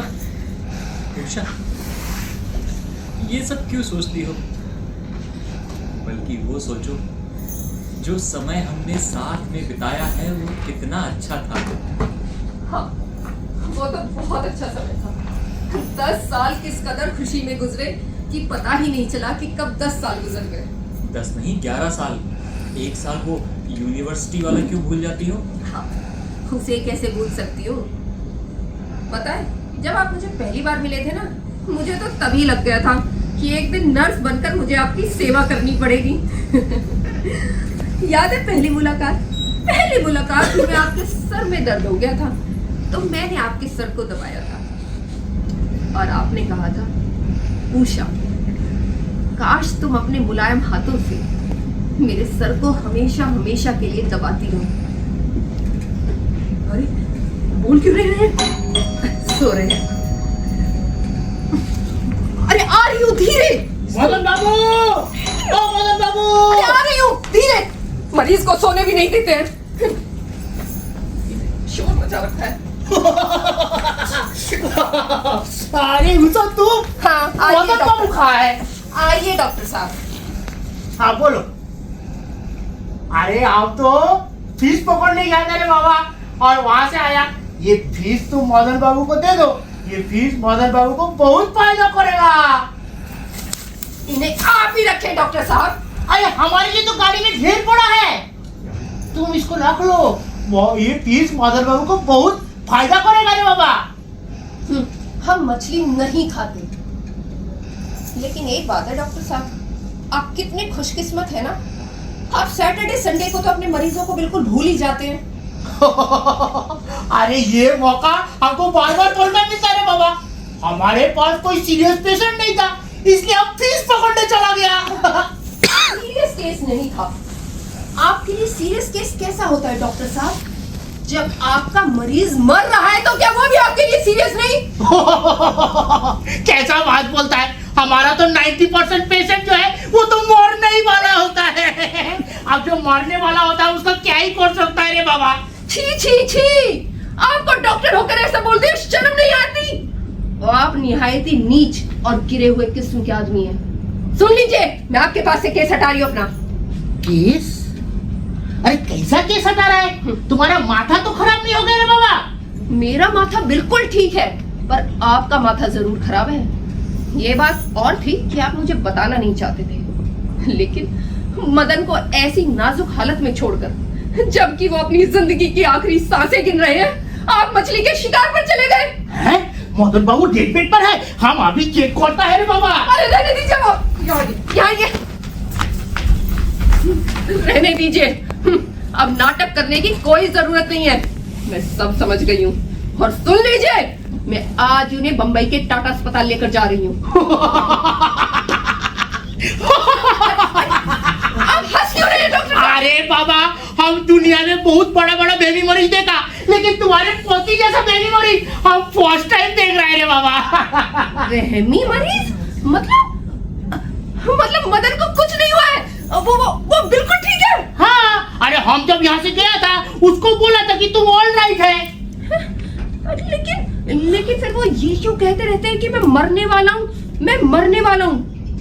इसका क्या कारण है? देखो, कारण बारण हमको कुछ नहीं पता, हमको तो ये पता है कि मदन बाबू इज ऑल राइट, बस। इसकी कुछ ना कुछ वजह तो जरूर होगी। अब मुझे समझ में आया इसकी क्या वजह है। क्या? दरअसल मुझे इन पर शक हो गया था कि ये किसी दूसरी औरत से मोहब्बत करने लगे। बस इन्होंने उसी इल्जाम से बचने के लिए रास लीला रची है। अरे ये नाटक तो पति पत्नी के बीच में चलता ही रहता है रे बाबा, लेकिन हम तुमको एक बात बोल सकता है कि मदन बाबू एकदम फाइन है। अरे हम 2 दिन नहीं था ना, अब हमको दूसरा पेशेंट देखने जाना है। अब हम चलता है। सोहग चांद बदनी धनी नाचता देखी, सोहग चांद बदनी धनी नाचता देखी। तो जनाब ये सोचते हैं कि मुझे कैसे बेवकूफ बना रहे हैं। हाँ, अब मुझे सब समझ में आ रहा है। जब मैं चली जाती होंगी ना और ये अकेले रह जाते होंगे घर पर, तो बुला लेते होंगे अपनी उस चुड़ैल को। दोनों मिलकर प्यार करते हैं उसे, और दोनों मिलकर मुझे कैसे बेवकूफ बना रहे हैं। अरे हंसते होंगे दोनों मुझ पर। अरे तुम्हें तो उसका चेहरा देखना चाहिए था, जब मैंने उसे बताया तो वो बेहोश होते होते बची। ओह माय गॉड, तुमने कहा कि तुम मरने वाले हो और उसने मान लिया। हाँ, एकदम सच मान लिया। हाउ सिली, फिर तो अच्छी खासी बेवकूफ होगी वो।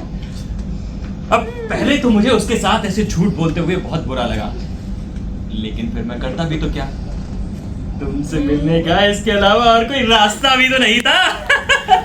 तुमने बिल्कुल ठीक किया। ये आजकल की शादीशुदा महिलाएं अपने आप को समझते क्या है? हाँ, शादी क्या हो गई, उनका पति सिर्फ उन्हीं का हो गया। ये कोई ड्रेस या अंगूठी तो नहीं जो किसी दूसरे में फिट ना हो। और वो बेचारी तो कुछ कर भी नहीं सकती, मेरे अलावा उसका इस दुनिया में कोई है ही नहीं। डियर, वो दिखने में कैसी है? जैसी सारी शादीशुदा औरतें होती हैं, सब एक सी ये दिखती हैं। सुनो ना, तुम उसे छोड़ क्यों नहीं देते? देखो, तुमने कहा था कि हम शादी करेंगे, लेकिन अब तुम कहते हो कि तुमसे नहीं छोड़ोगे। हाँ, नहीं नहीं, छोड़ना तो मैं उसे चाहता हूँ, लेकिन क्या करें, 10 साल साथ में रहे हैं, उसके लिए मेरा कुछ फर्ज तो बनता है। अब कुछ और कर सकूं ना कर सकूं, उस पर रहम तो कर ही सकता हूँ। वैसे मैं सोच रहा हूँ कि उसकी ना शादी कर दूं। उस गधे के लिए कौन गधा मिला है? अरे एक लड़का है, उसके साथ स्कूल में पढ़ता था, मैं सोचा उसी से शादी कर दूं। वैसे आओ हम ये दुनिया बुला दें। बिल्कुल नहीं, पहले वादा करो कि तुम मुझे यूं ही प्यार करते रहोगे। मैं वादा करता हूँ। प्यार से बोलो। मैं वादा करता हूँ। और प्यार से। मैं वादा करता हूँ।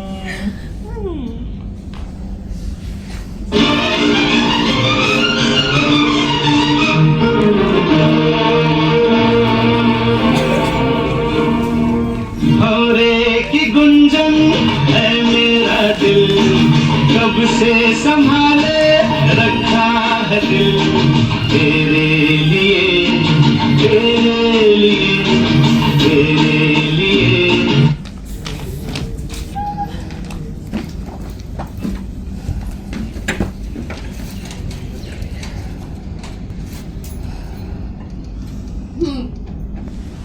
तो जनाब ये सोचते हैं कि मुझे कैसे बेवकूफ और पागल बना रहे हैं।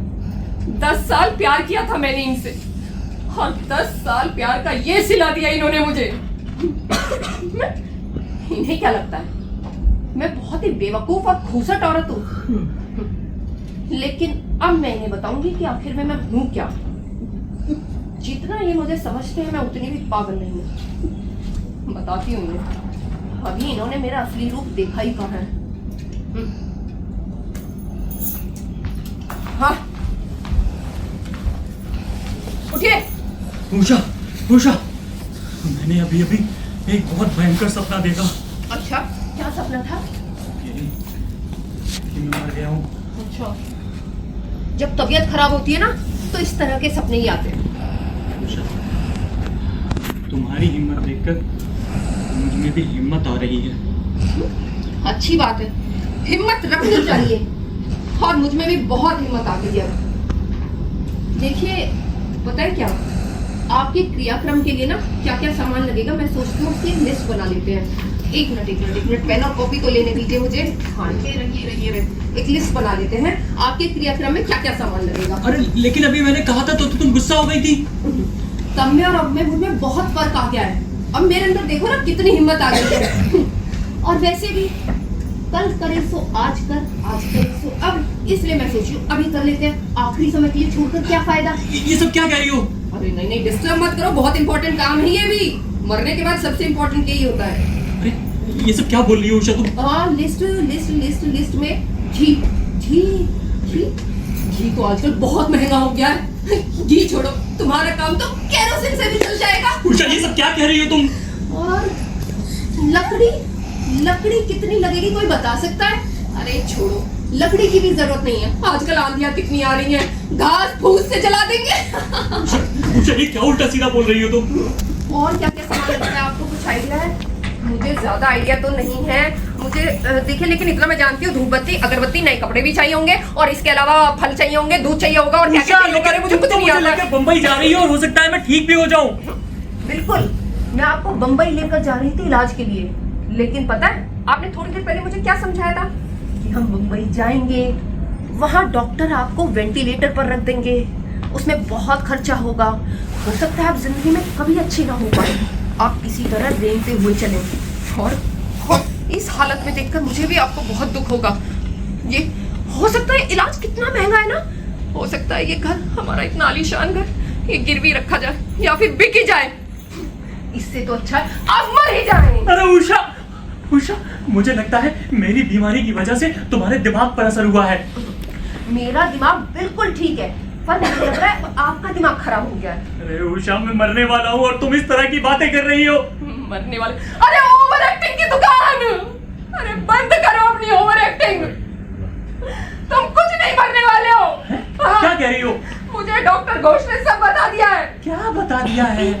यही कि तुम बिल्कुल ठीक हो, तुम्हें कुछ नहीं हुआ है? हाँ ठीक हो। और सुन लो, अब मैं आपके पले आपके साथ एक पल भी नहीं रह सकती। मैं जा रही हूँ अपने मायके। और सुनो, तुम जब चाहो अपनी उस चुड़ैल के साथ जा सकते हो। उषा क्या? मैं एकदम ठीक हूँ।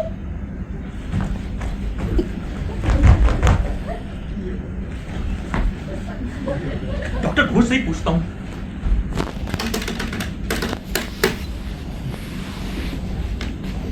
डॉक्टर घोष, मैं मदन बोल रहा हूँ। अरे हाँ, मुझे पता चल गया, लेकिन आपको पता है मुझे यह बात कितने बड़े ड्रामे के बाद पता चली? अरे आप लोगों को चाहिए कि अपने मरीज को इस तरह से बताएं कि उसे एक बार में यकीन हो जाए। एक और बात डॉक्टर साहब, आइंदा अगर आपको किसी दूसरे डॉक्टर से किसी दूसरे मरीज के बारे में बात करनी हो तो मेरा फोन इस्तेमाल ना करें। अरे आपको कुछ आइडिया भी है? कितना बड़ा प्रॉब्लम हो गया है मेरे घर में, कितनी बड़ी आपने परेशानी खड़ी कर दी है। अरे हम मछली नहीं खाते। वाह मदन वाह, तुम्हारा भी जवाब नहीं। क्या हो गया? क्या हो गया? उषा जैसी बीवी पाकर भी तुम बाहर गुलछर्रे उड़ा रहे हो। हाँ, तो तुम्हारे लिए तो सही हो गया ना। मदन, ये कहते हुए तुम्हें शर्म नहीं आई? मेरे दिल में उषा के लिए बहुत इज्जत है। जो तुम सोच रहे हो वैसा ख्याल कभी मेरे दिल में आया भी नहीं। मोहन, तुमने टैक्सी बुलाई है ना? हाँ, आते ही होगी। मोहन, तुम मुझे स्टेशन तक छोड़ दोगे ना? हाँ जरूर, तुम कहो तो साथ चलूं। नहीं, उसकी कोई जरूरत नहीं है। वैसे भी दिन का ही सफर है, मैं चली जाऊँ। उषा उषा उषा उषा, मेरी बात समझो। देखो, मैं सच कह रहा हूँ, मुझे यकीन हो गया था कि मैं मरने वाला हूँ। अरे बस, अब चुप भी कीजिए ना। देखिए, अब मुझे परेशान कर रहे हैं। हाँ ठीक ही तो है, अब समझाने के लिए रह क्या गया है? अरे आप चुप रहिए। आप कौन होते हैं हम दोनों के बीच में बोलने वाले? उषा, मैं सच कह रहा हूँ, मुझे यकीन हो गया था कि मैं मरने वाला हूँ। देखो, मैंने तुम्हें यह खत भी लिखा था। खत?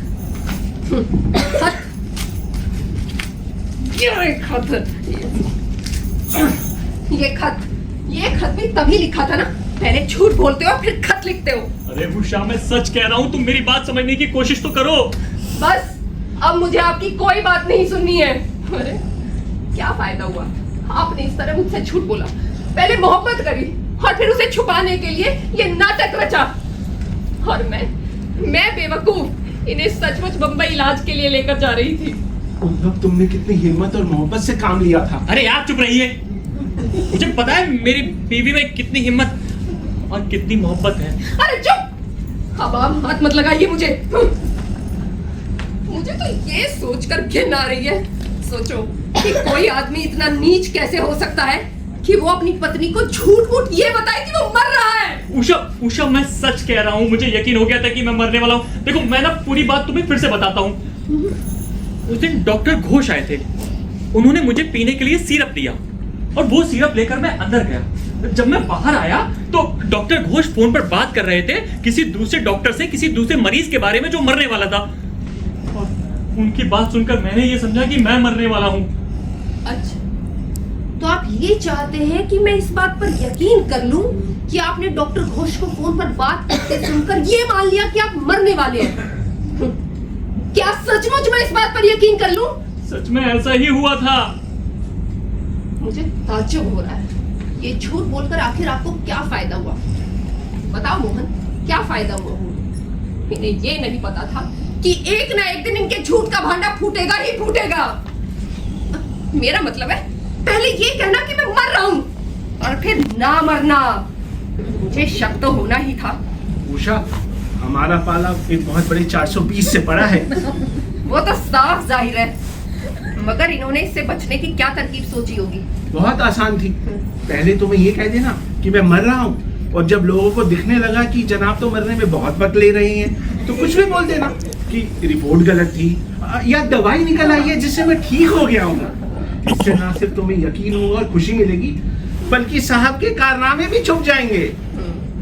कितना आसान था। वाकई बहुत आसान है। बहुत। पर जनाब एक गलती कर गए, ये भूल गए डॉक्टर घोष पिकनिक से 2 दिन के बाद वापस आने वाले हैं और ये उनसे ये ना कह सके कि इनकी झूठ में वो इनकी मदद करे। बिल्कुल यही तो हुआ मोहन। अच्छा। हाँ, पता है क्या, मैं डॉक्टर घोष से इत्तेफाकन मिल गई और उन्होंने इनकी सारी बातें कह दी। मेरी टैक्सी आ गई लगता है, मैं सामान लेकर आता हूं। उषा प्लीज प्लीज मेरी बात सुनो। मुझे आपकी कोई बात नहीं सुननी है।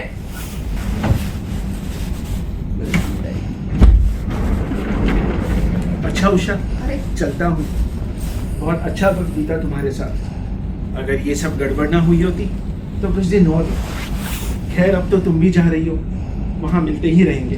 तुम मुझे फ़ोन ज़रूर करना। ये मेरा कार्ड है, इसमें मेरा फ़ोन नंबर लिखा है।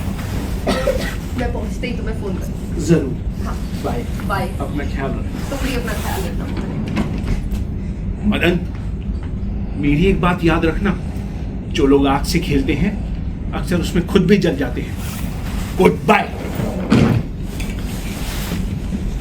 उषा अब पहले तुम मेरी बात सुनो। मुझे अपना सामान पैक करना है।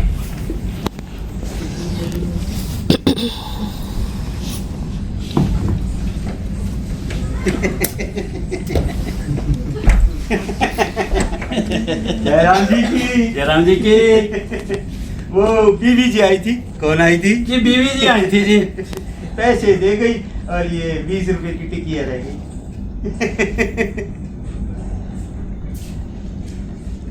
साहब साहब ईमानदारी की खाते हैं। किसकी खाते हैं? जी ईमानदारी की खाते हैं जी। बेईमानी तो हमारे खून में ही नहीं है। किसमें नहीं है? जी खून में नहीं है जी। आधा आधा चल आधा देख जा पक्का आधा यही ले। हाँ देख हाँ ले ये क्या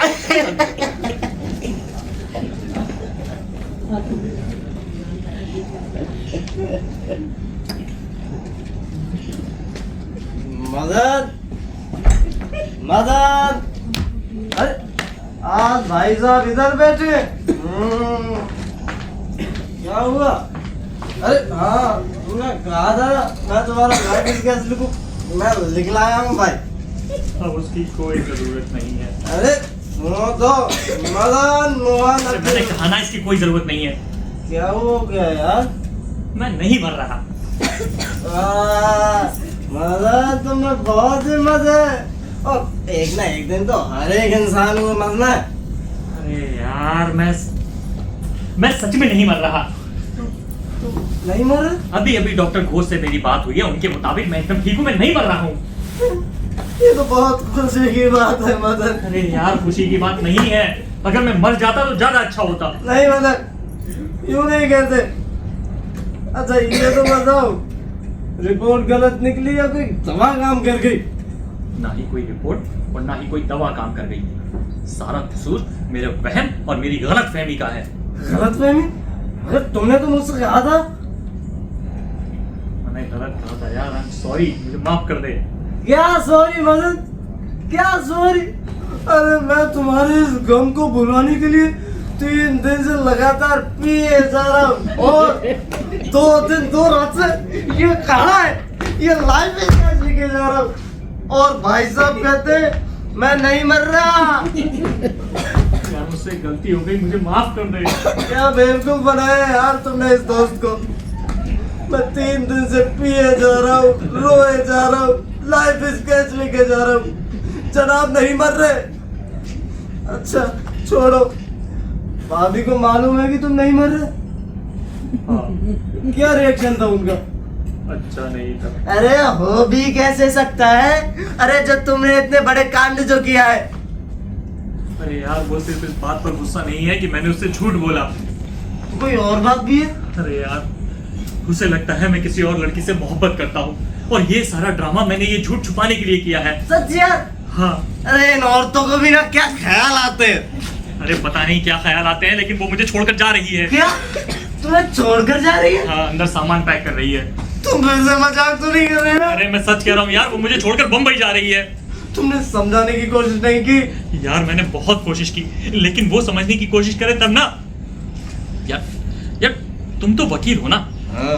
तुम मुझे ये बताओ, अगर किसी औरत को ये लगता है कि उसका पति किसी दूसरी लड़की से मोहब्बत करता है तो उसे कैसे समझा सकते हैं? नहीं मदन, तुम उसे किसी भी तरह नहीं समझा सकते। लेकिन मैं तो नहीं करता ना। इससे कोई फर्क नहीं पड़ता मदन। लेकिन यार कानून की नजरों में जब तक आदमी का गुनाह साबित नहीं होता, आदमी बेगुनाह होता है। तुम ठीक कहते हो मदन, लेकिन वो कानून की नजरों में, आपकी बीवी की नजरों में नहीं। तो इसका मतलब है कि मैं कुछ भी नहीं कर सकता? नहीं मदन, तुम एक काम जरूर कर सकते हो। क्या? तुम भाभी से माफी मांगो। माफी किस बात की? यही कि तुम कबूल करते हो कि तुमने किसी और से मोहब्बत की। लेकिन मैं तो नहीं करता। चाहे नहीं करते हो। ये अजीब बात है, लोग इसलिए झूठ बोलते हैं कि उन्होंने मोहब्बत की होती है, और मैं इसलिए झूठ बोलूं कि मैंने मोहब्बत नहीं की। मदन, तुम्हारे बचने का सिर्फ यही रास्ता है। तो इससे सब ठीक हो जाएगा? है? सब ठीक हो जाने से क्या मतलब? भाभी माधुरी दीक्षित थोड़ी ना बनकर आ जाएंगी। हाँ, उनका गरम दिमाग ठंडा जरूर हो जाएगा। अरे यार, मेरे तो जी में आता है कि मैं खुदकुशी कर लूं। ये क्या बेवकूफी भरी बातें करते हो यार तुम। मेरे ख्याल से तो तुम भाभी से माफी मांग लो ना, तो सब ठीक हो जाए। और तो और वो तुम्हारे साथ इतने साल रही भी तो है, तुमसे प्यार भी करती होंगी। हाँ, लेकिन मदन, बात ये है कि ऐसी कौन सी औरत नहीं है जो ये ना चाहती हो कि उसका पति उसके सामने गिड़गिड़ाए, उसके सामने माफी मांगे। तुम ठीक कहते हो। बिल्कुल। अरे एक पत्नी अपनी आधी जिंदगी इसी इंतजार में निकाल देती है मदन, उसका पति आए, उसके सामने गिड़गिड़ाए, माफी मांगे। अरे इन्हें इसमें बड़ा मजा आता है मदन, क्यों? ठीक है यार, मैं माफी मांग लूंगा। नहीं मदन, ये इतना भी आसान नहीं है। तो और क्या करना होगा? बहुत कुछ। अरे ये औरत जात बड़ी जिज्ञासु होती है। वो ये जानना पसंद करेगी कि वो लड़की दिखती कैसी है, कद काठी क्या है, रंग क्या है, और तो और तुम उसे बाहर कहाँ लेकर गए, ये सब भी पूछा जाएगा? बिल्कुल। और ये भी कि तुम उससे कितना प्यार करते हो मेरे दोस्त। लेकिन मैं तो नहीं करता। नहीं करते हो, लेकिन तुम्हें कहना यही है कि मैं नहीं करता, और तुम कहीं झिझक गए या रुक गए तो वो जान जाएगी तुम एक लड़की से नहीं अनेक लड़कियों से मोहब्बत रचाते हो। मदर, झूठ बोलना इतना आसान भी नहीं होता यार। नहीं यार, मैं इन सवालों के जवाब नहीं दे पाऊंगा। नहीं, तुम्हें देने पड़ेंगे मदर। यार, अगर उसे लगता है कि मैं गुनहगार हूं, तो वो रहा दरवाजा, जहां जाना चाहती है चली जाए। ठीक है भाई। वैसे मदर, एक वकील की हैसियत से कह देता हूँ, तुम्हारा केस बड़ा ही कमजोर है। अरे कमजोर है तो कमजोर है, लेकिन दिल में इस बात का सुकून तो है कि मैंने जो भी कहा वो सच कहा। लेकिन तुम्हारा इसमें कोई फायदा नहीं है। अरे ना हो, आज तक जिंदगी में कितने ही मौके आए और कितनी लड़कियों ने तो सामने से आकर कहा भी, लेकिन मैंने एक अच्छे पत्नी पति की तरह कभी किसी की तरफ नजर उठाकर भी नहीं देखा। अगर मुझे पता होता कि ये दिन भी देखना पड़ेगा तो मैं तो हर लड़की से मोहब्बत करता। ये औरतें भी क्या सोच लेती हैं। लड़की बहुत नाजुक भी होती है और माफी मांग लो तो माफ भी कर देती है। अगर एक माफी मांगने से सब ठीक हो सकता है तो माफी मांगने में कोई बुराई तो नहीं है। ठीक है अरविंद, मैं माफी मांग लूंगा। ये हुई ना कोई बात मदन। लेकिन यार मैं झूठ नहीं बोल पाऊंगा। झूठ नहीं बोल पाएगा? अब वो क्यों? मुझ में हिम्मत ही नहीं है। अच्छा, अरे हिम्मत की दवा हम तुम्हें देते हैं मत, ये तो खाली हो गए। मतलब अभी ठेके खुले होंगे, लेकर आते।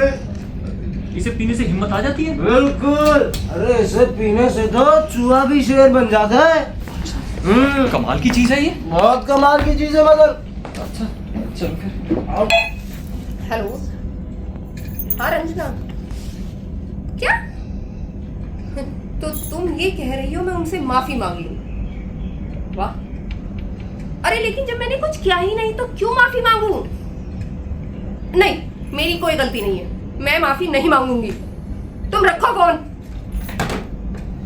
कैसी दोस्त है, ऐसी दोस्त हो तो दुश्मन की क्या जरूरत? बताओ, कहती है माफी मांग लो।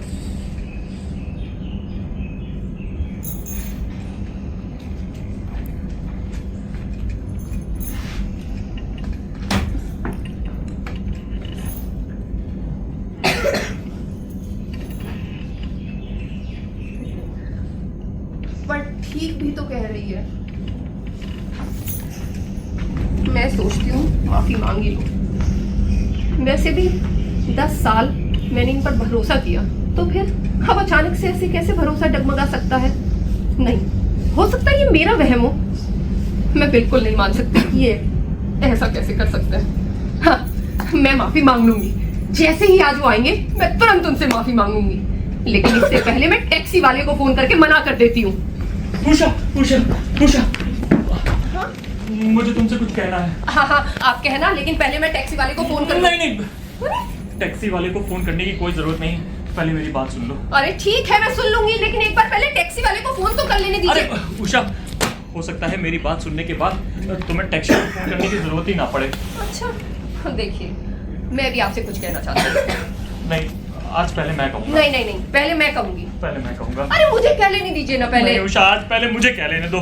अच्छा आपको कहना है, चलिए ठीक है फिर आप।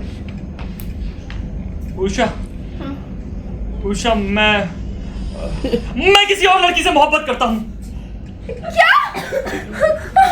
आप किसी दूसरी लड़की से मोहब्बत करते हैं? करता हूँ नहीं, करता था, अब सिर्फ तुमसे ही करता हूँ। क्या नाम है उसका?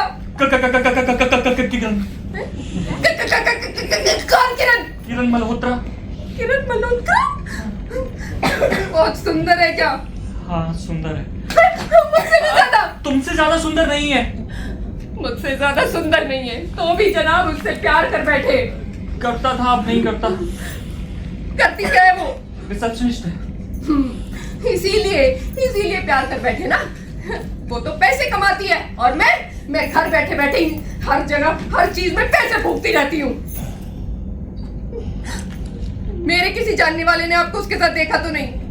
नहीं।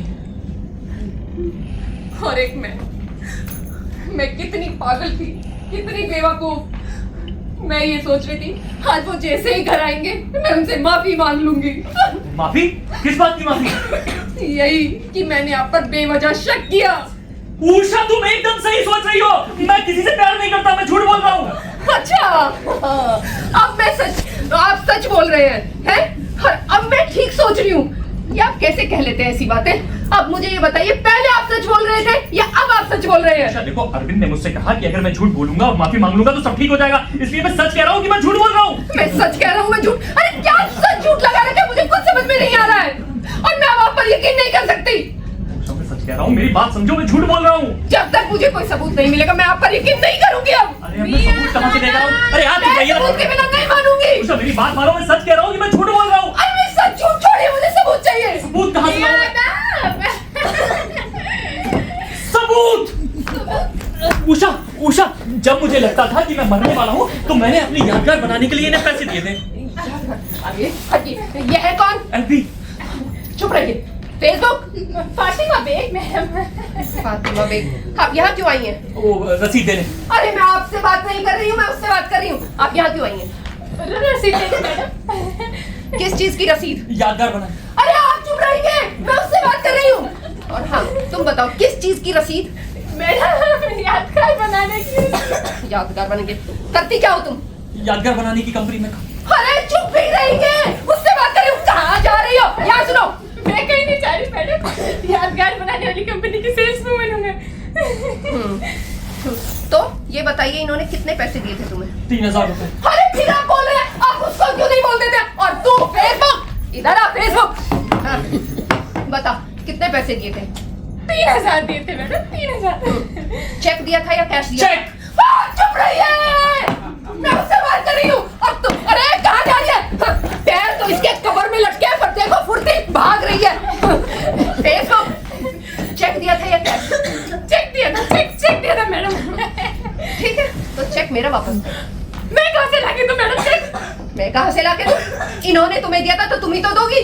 वो तो दफ्तर में जमा हो गया मैडम, मैं कहाँ से दूं? मुझे कुछ नहीं पता, मेरा चेक वापस दो। मैडम आपको दफ्तर आना होगा। मैं दफ्तर नहीं आऊंगी, अगर तुमने मेरा चेक वापस नहीं करा तो मैं अभी पुलिस को फोन करती हूँ। ये कैसा परिवार है? कोई पुलिस को बुलाता है, कोई शराब पिलाता है, कैसी फैमिली है ये? ये कहाँ चली गई मेरा चेक लेकर? अरे ओ फेसबुक, अरे वो 16 साल की, अरे ये मेरा चेक ही ले गई।